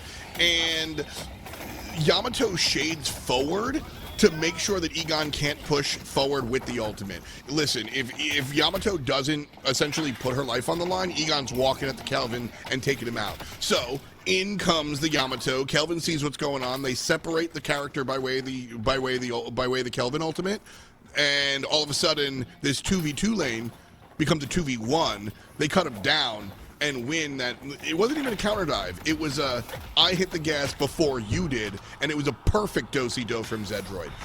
Really, really strong play and great assertion as to he's right here. If I wait another second, he's going to punch me, so I better punch first. Well done by U of T. All right, production. Let's next stream. We need a little pop up in the bottom corner there. Well, a little drawing segment for FDOT. I always love little drawing segments on shows. Little telestration. Yeah. When I was doing what was that, Clash of Clans? Yeah, I had a little Professor Dot segment. That was kind of fun. That. That's amazing. They had me wear a sweater vest and everything. It was great. I love it. Oh, that's great. That's too good. That's maybe a little desk and an apple as well. only my top tier students gave me the apple, but this one seems to be poisoned. Streamlion turns around and makes himself feel a little bit better after some lackluster performances. This lane has been all Millhouse for the Cold Man. Like I said, Dreamlion kind of fed game 1 and game 2, so making this comeback a nice look. Great talent on the floor here, has some help The Kelvin Dome pops down to separate 2 and 1. Yamato waiting on outside. Egon in trouble. The handcuff's going to lock up Kelvin, but Egon falls down. Zedroid on the good side. Combo into pull. Yamato's already gone, so Kelvin eats it as well. It's a 1-for-1 trade. Yeah, this might go a little bit deeper, though. The Yamato last alive. Great little gank there, too, from that Bebop to get in, but he's going to open up that mid lane, and I wonder if...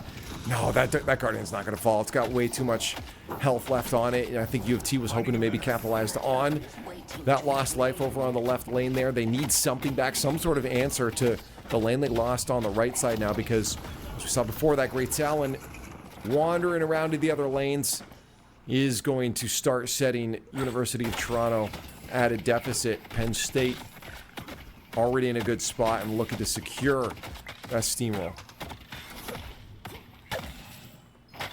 Wraith gonna go join Yiko, or excuse me, our pocket player, Big Fat B, on the right-hand side. Wraith's positioning here has been curious for the past couple of minutes, unsure of where she wants to go. Right side, the 1v1. Lady Geist versus the Pocket. And predictably, nobody wins. That's generally how that matchup goes. They just punch each other and go, my bad, walk away. Like, how about we don't do this and waste each other's time? Let's get out of here. Yeah, that's going to work out for nobody. GT has the earn. And so Penn State, 4K Soul lead, that's a tie game, folks. And they're going to go ahead, grab the football, and head towards the end zone. Looks like they've got a good spread with Yamato shading over to the left-hand side. So as a result, only going to be 4 players on D. The earn's actually in position. Done, son. Penn State get the lateral move relatively free. And as a result, stretch themselves. Egon's got to run. Yeah, here's the thing I'm real curious about is, like, U of T just gave up that earn seemingly on purpose. They said, we're not going to get that. And then they left 1 person at mid to fight 3. And still do not have down that Guardian on left lane.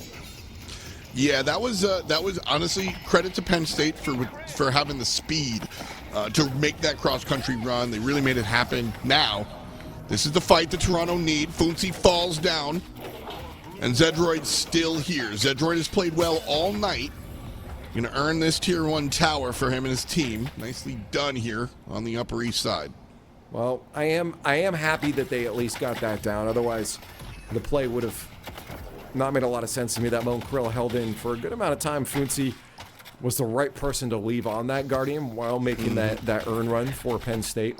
So good call from them. I'm just happy for U of T that they are able to break through and keep things even here. Mid-side, right side, still very much in the favor of Penn State. They have those Tier 1s, and honestly, Penn State's own Tier 1s are very, very happy and healthy. Just barely touched, so not really concerned is Penn State. Right side, they might be, though, as 3 separate yellow jerseys show on up. Lady Geist getting down low. Ultimate popped. And it's going to send the Blueberry in the other direction. Bebop shows up as well. And Alex gets dunked on. Great pull by Moo to grab him out of nowhere. And that'll keep the yellow team at bay one more time. No fear here from the Bebop, too. He's just going to chase down, push that lane up as far as possible. You got Great Talon at your back. I'd not be afraid either. Where Schmargo's been playing across these 3 games. And this game specifically. Ooh, Geist. Caught out. There's the Infernus. Look at that. Great. That was a very hard kill for Infernus. He had like 100 health he had to take off. And an important kill as well. You know, Infernus has been the character that I've been most critical of the entire night. Character and pilot. You know, Brendan, like I said, been lukewarm. Not awful, but really not taking home any SPs tonight. And I want to see a step up. I'm also kind of an Infernus hater. I feel like he comes online a little bit too late. I feel like his initiation is, I just rather it being on a tank. And let me say that I know that these, like, these are my bad takes. You know what I mean? Like, Right. yeah, these are my bad takes. He's better than I'm painting him out to be, but he isn't all that in a bag of chips. So I want to see Brendan kind of stand up strong. I want to see this character stand up strong. And so one of the ways you do that is by getting this early game lead, this early game farm. Right now, Brendan's sitting at 13K and having a much better game than he had in game number 1 and game number 2. So this is the way you turn it around. Big for Penn State there. Bridge buff in their favor, and that's going to give them a chance to drive down that line that they've been trying to push so much. They want that final Guardian there over on the left side, and they'll try to make that push here. But a fight over on right side as U of T were trying to get that Guardian back, get an answer out, but it's not going too well for them here. Pocket just eats all of the damage, and somehow walks away from that one. I really like watching this team, this Penn State team, and seeing how their positions kind of lock in. Egon is the wild card for sure, but Yiko's like, I like playing PBAOE characters. Get me close and I'll hit my blow up button. Tiny Moo's like, listen, I'm the pull guy. Give me the robot. If I can't get the robot, give me the other robot. Paradox is a robot, right? Like, you know, just give me the character with the robot pull. head at least, yeah. Yeah, and so like it's fun kind of seeing where these players' skills wind up, and as new characters come out, who will they add to their hero pool? That's one of the fun parts about watching a MOBA grow and watching the player base grow with the game. Oh my God, Paradox caught in a bit of a rough space. Yamato's going to get in there, try to help out, just keep her from dying, and Kelvin doing his best as well to see if he can save his teammates out. He does keep the Mo away from them, at least for now. Big. But this is a real awkward spot here for University of Toronto. Both Big Fat B and Zedroid feeling damage. Kelvin is going to go down with Abrams out of the picture too. Fighting in these alleys is going to be a little bit problematic for them. Paradox barely escaping as well. 2 for none exchange for Penn State.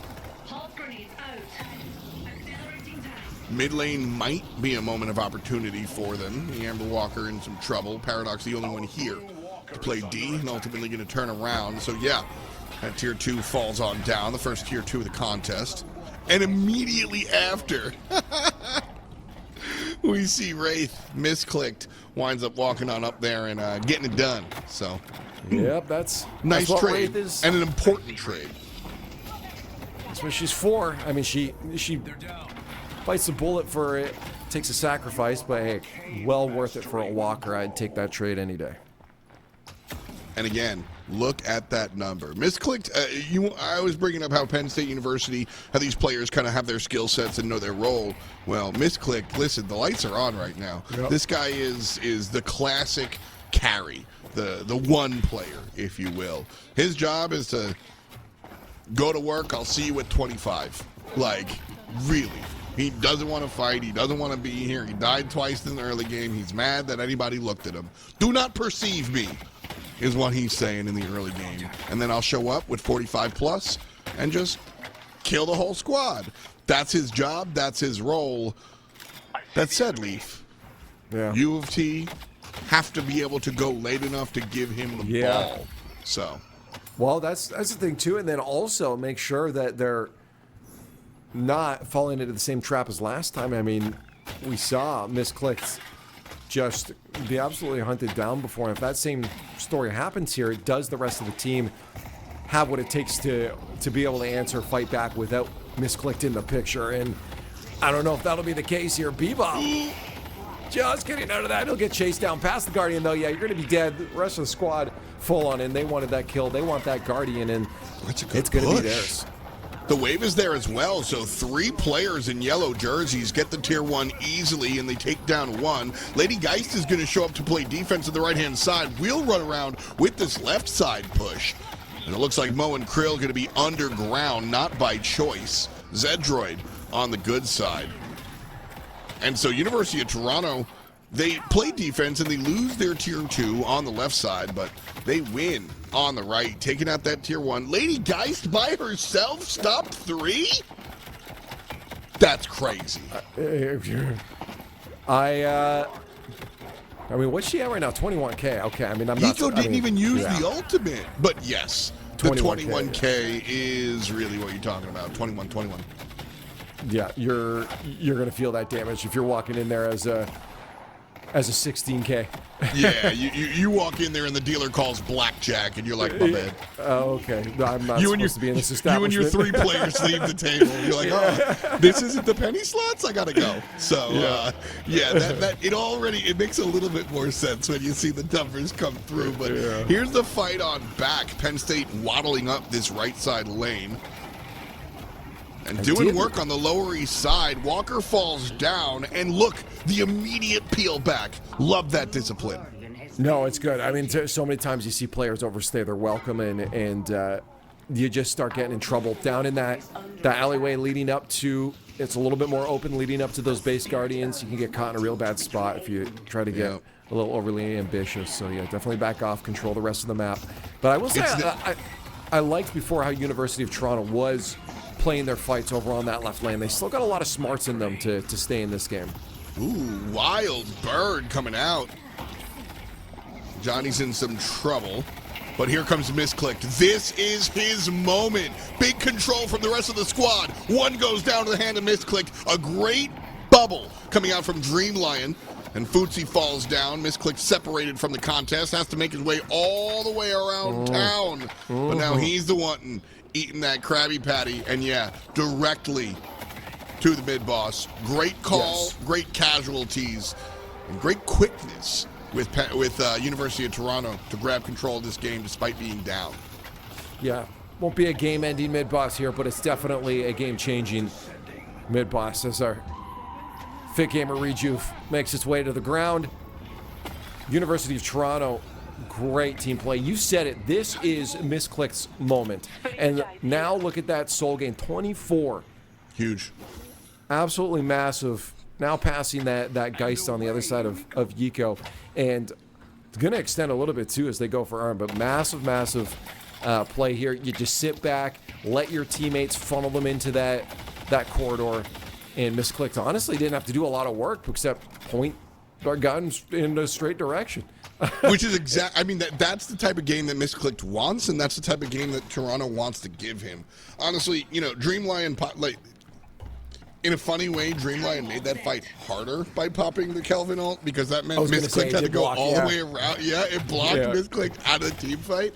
So maybe a little bit more. That's hard to criticize in the middle of a team fight. It also does guarantee the kill. I mean, if that Kelvin says, no, we will get the kill in here, then it's fine. Exactly. Gives a chance for that Wraith to reload and go pick another target. So not really attacking the Dreamline, especially, like I said, this has been a much better game for Dreamline, who has had a rough night tonight, even in the victory for U of T.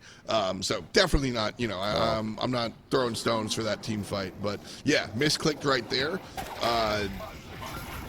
Game number 2 fell into a pitfall, didn't have the moment. This time around does. And Tiny Moo's going to start us off one more time. 1 pull, kill, 2 pull, kill. And just like that, 2 players immediately erased off the field. No, that was a great play there too. And you wonder, because it's not the first time this Bebop's been a little butt like that. That you might send a scout or something, but I mean, they tried to body block. I did see 2 on there, right? But it's still, that feels like an oversight from University of Toronto. Granted, they did have the rejuve, but they did lose a little bit of time with that rejuve, given those two picks given away there. Yeah, Toronto picked up the Rejuvenator, and again, remember, this was the team trailing, so they picked up the Rejuvenator, and if they don't do anything with it, it's still generally considered a win, right? You take it away from your opponent, you have the whole 9. They wound up getting an earn, but this is really where they're capitalizing. Finally grouping up now here, pushing up on the Upper East Side. Zedroid is able to take down Yiko, and again, that Lady Geist playing some of the front line. Footsie and Egon still here to play that front line, but the rest of the squad is ready and available. Infernus not local. The Walker already brought down to half HP here, Leaf, and with 4 players on D and all 6 from Toronto pushing up here, this is an uphill battle for the blue team. No, this is going to be a massive fight for them if they could get any picks there, but they're not going to be able to get anything. Penn State losing every single body. And with a couple of those rejuves left, this is going to be a full push right up to the base guardians, potentially a shrine as well, as Pocket's going to go clean up lanes. Yeah, Yep. this is a great turnaround for University of Toronto. Fantastic play from Toronto. Again, misclicked, had his moment, and this time converted. Excellently done. Dreamlion has been playing a little bit better, and Zedroid has really, honestly, Zedroid has been rock solid is the phrase I'm going to use all night. Zedroid has had, sort of like how Bot Brendan has been like consistently a 4 out of 10, Zedroid has been consistently a 6 or a 7 out of 10. Rarely am I going like, holy wow, but rarely am I disappointed. And that's exactly his role on this team when you've got misclicked in the late game that can really convert. So here, I really don't care if you're dying if you got both of these shrines. This is okay for you to trade out because you got what you came for. Shrines are down. Yeah. A+. They still got blue lane that needs to be cleaned up a little bit later. They still don't have that, but you're getting to the point of a late game that backdoor opportunity is going to be possible now on that walker. So they honestly, right call for them. So many times I'll see people, which usually is the right call, is get rejuve, go straight for that walker, clean up, just make sure those lanes are pushed up. But I like the idea of just following through. It's the same in sports too. You take your shot, follow through, and that's exactly what they did on right lane. They got down that walker, followed through for the shrines, and they got more objective out of it. So it was the right call from University of Toronto. It's about the fundamentals, you know? The fundamentals, man. Welcome to the Quaist Apple. Big pull. Oh my goodness. Tiny moo. Big plays. Pull is good. Here comes the ultimate out of the Wraith. Footsie winds up eating it though. So again, misclicked. In trouble now, but she did the work provided. A 1-for-1 exchange. Penn State trailing and on the good side. There's a couple of kills going the way of Zedroid though in a whole different landscape. Yiko in some trouble here, Leaf. Shrugs off the handcuffs and able to turn around and provide some more dam. Let's talk about that, Kelvin, though. You said it. I mean, just understated how important. You see how critical some of those domes are coming in just to secure at least one more kill that then puts them at a numbers advantage and brings that health back up that they can just continue on and sustain in that fight. Absolutely huge, and the team knows how to play around that so well. And that was a good, again, usage for that pocket too, getting out that AoE down in the alleyway. They're fighting in all the right spots right now. University of Toronto playing this comp super well. Here we go. And Burn on the run here, as we're nearing a half hour of play. And a good one. Again, back and forth forever, as we saw in games 1 and 2. No. You caught that. All right. Okay. That's a deep cut. So I mean, you should have learned by now. I know what we're talking about here. But the Urn coming on through here for our pocket player, and again, Big Fat B had some trouble early in this game, and now turning it around. A much better pocket performance than some of the other pockets that we've seen tonight. Not to rag on Yiko, because Yiko's having a great game this time around. Was able to really do some work earlier on, but now getting it wrestled out. Yeah. You can't be good at every character.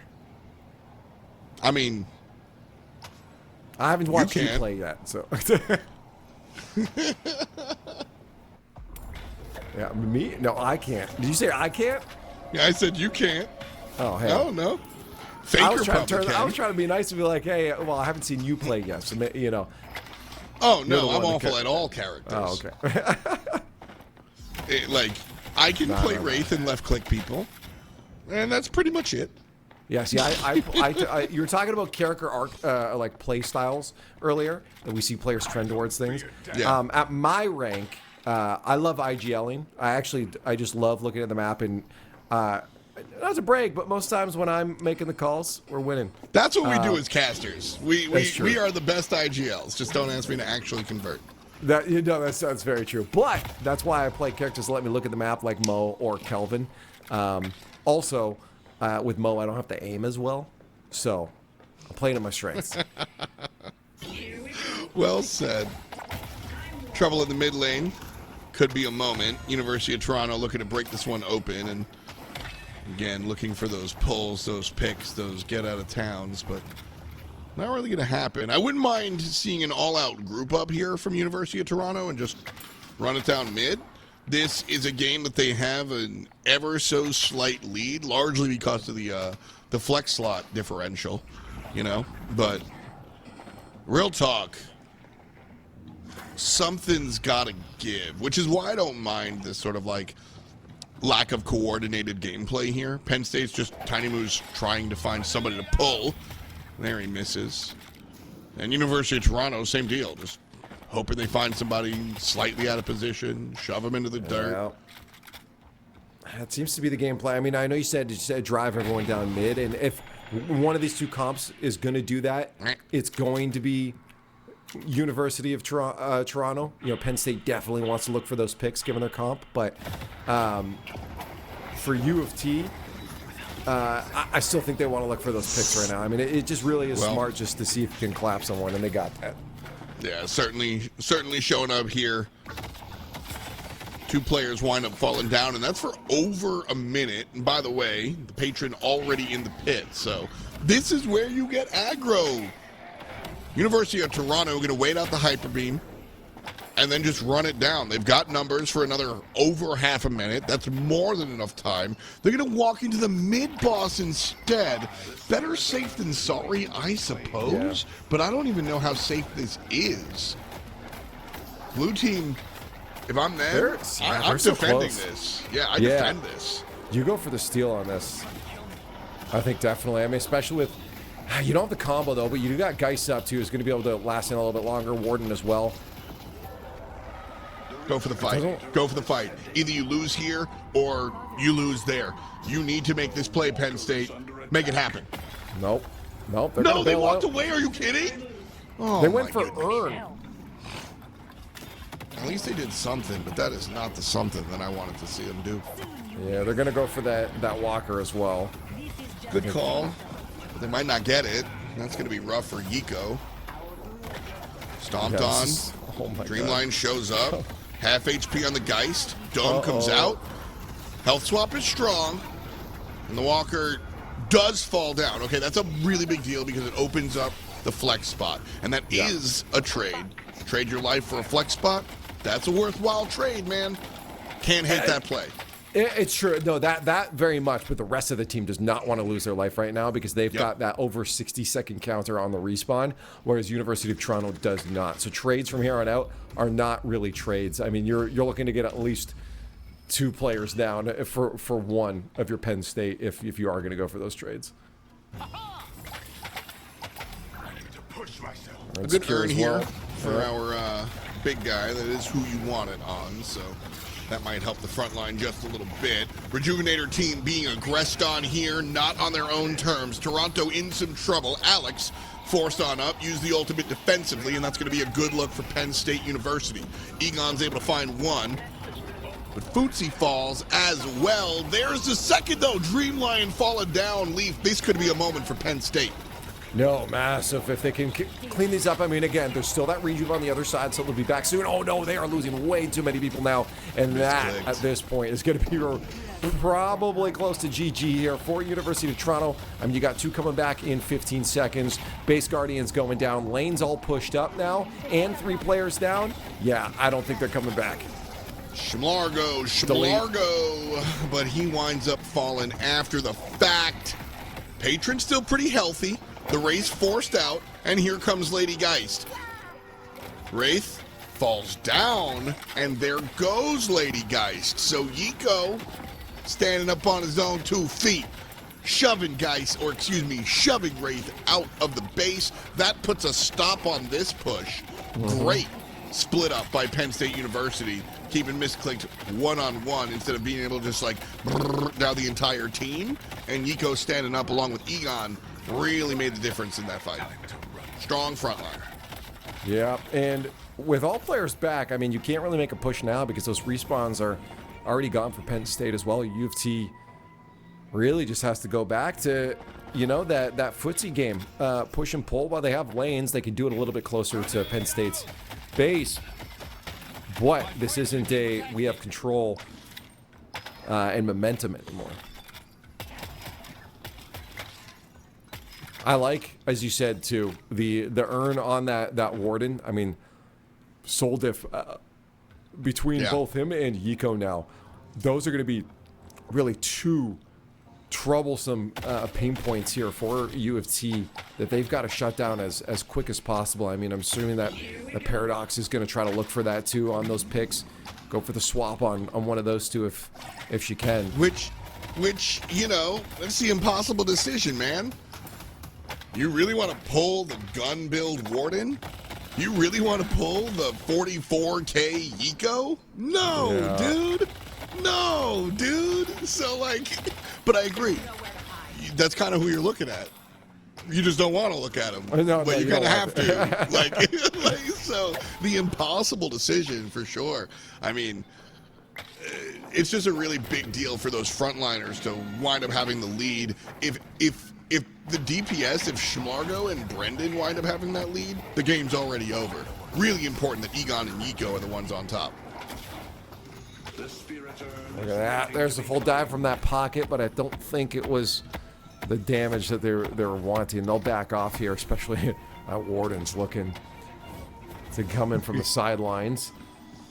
But the back off they go, and back to footsies. Great. Push up these lanes. Penn State just slowing it down just a bit. That works out for Penn State, being the team trailing, being the team waiting for things to kind of respawn. Their patron healed up already. It was brought down maybe like a quarter of HP, and now evened on up. That's a good look. The urn grabbed by University of Toronto. If I'm Penn State, I think I ignore that. The urn there. Yeah, they were looking for a pick and a fight there, but no, it looks like they're going to try to chase it down. I mean, you got 3 crossing right now. A TP from Warden coming out to push back that lane. No, they'll try to get a pick on mid, maybe at least on Paradox. They're not going to get to that urn in time, though.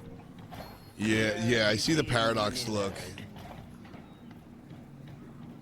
I think, U of T played that. I mean, for the urn, they played that pretty well. Knowing where everyone on Penn State was. I mean, it's not going to make the biggest difference down the road as we get to this point in the game. There's still going to be a couple other items you can buy. But again, it's just a team fight and a loss, essentially, here. Just a little bit. Wall popped down to prevent said team fight and said loss. I have a feeling they might be playing for this mid-boss as well. I mean, you don't really want to get in the team fight just before it spawns and just be caught off, or this just is a not good have the fight timing for Yellow. right. Yeah, good fight for Yellow. Warden's not here. Pull out from Paradox going to be okay, but answered better by the Mo and Krill. That said, Misclick just needs a moment with you in the crosshairs, and she takes down one of the DPS across the way. Airstrike Alex comes on through, lands on the right guy. Yamato chasing out this Mo and Krill, keeping him out of the conversation. Meanwhile, above ground, the rest of University of Toronto feeling some type of way. Fantastic play coming out from the Amber team. 3 players already in the ground. Yiko makes 4. The light's gone out. The light's gone on, baby. Game 3, Toronto puts them down and earn their victory. Hey, F-Dot. GG. What a great series. What a great series across the board. Penn State still has to be proud of that. I mean, that was fun. That game number 2 looked real good. I loved Schmargo's call out with the Viper as well. They gave us an entertaining show today, and I think across the board, both of these teams gave us a great series of Deadlock. Yeah, dog, straight up and down. Listen, I've had the play. I've been jumping into Deadlock for I guess like 5 months now, and this was probably the best series that I've had the pleasure of commentating. You're all right, but shout out to the students, man. Like University of Toronto and Penn State, they showed up to play, man. Yeah, this was fire. They did well. I had a blast too. I mean, it's just good to.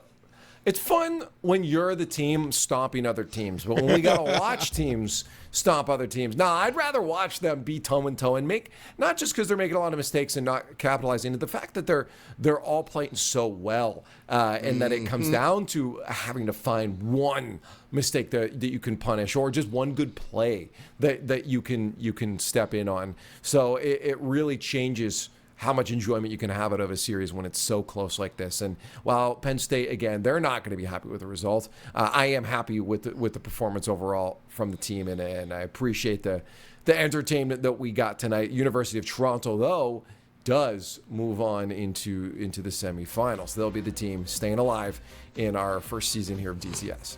Yeah, definitely some things for Toronto to clean up here. Big picture, but, focusing on some of the good stuff. Zedroid and Misclicked, really, really strong carries. It's interesting. I find that a lot of our teams, I wind up being more enamored with the support play. I wind up being more interested in the initiators and some of the util. Who's landing the big initiations, who's landing the big pulls. But honestly, real talk, the two carries are what impresses me about this team. Zedroid and Misclicked, emo name and everything. I like these players. They are fun to watch, and they know exactly what they need to do. There's a real unique there's a real understanding of their role, and sometimes you wind up in a position, Deadlock's in a cool spot where you can have the early game carry and the late game carry, and sometimes ego winds up coming into play, and you'll see the early game carry try to stretch out and be the king late game, or the vice versa. You don't see that. You see, what's his name, Zedroid? You see Zedroid show up and does exactly what he needs to do until it's time for Misclick to do the heavy lifting, and then Misclick shows up. The rest of the team filling in the gaps, providing exactly what the squad needs. And again, last touch, Draft, also really intelligent. Yes. Cool watch. Yeah, no, very fun across the board. I will say I'm brain dead, so I can't analyze more. I can't imagine how you are not brain dead. You've been doing stuff for 13 hours now, straight. You and Cash behind I had the some scenes. burritos in between. Yeah, exactly. Great. The gamer nutrients right there. That's the sustenance you need. All you need is a little bit of Deadlock sometimes. So again, shout outs to the production behind the scenes as well. This has been going a long day, to you as well. And again, the best way to support it is to jump over, subscribe to the channel as well. Get some emotes. If you can't do that, make sure you go over to the socials, like and follow on all the posts and accounts that are out there. College Deadlock. Everyone's just doing this for the love of the game right now, and just having fun with Deadlock in the stage that it's in as it grows. So go do that. Support it. Thank you guys for joining us. Once again, a blast. I'm glad that we got such a great series out of it too. Yeah, again, great series. All jokes aside, you're a pleasure to jump in with. Also, I'm popping up chat now, and much love to Deathy for the raid. Just community love. That's what we're doing here. Oh, so that's awesome. That's always cool. dope. And we've got some of the other players that are sitting out here. Playoffs continue next week.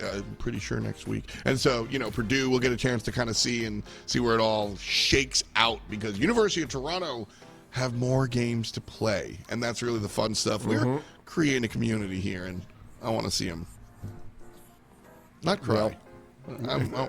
My brain's also mushed. You're such a mean person. I want to see him cry. No, crying tears of joy. We appreciate again everyone that's been joining us. College Deadlock will continue on to the semifinals. Thank you for joining, and please join us in the future. But for now, let's go get some sleep. Good night.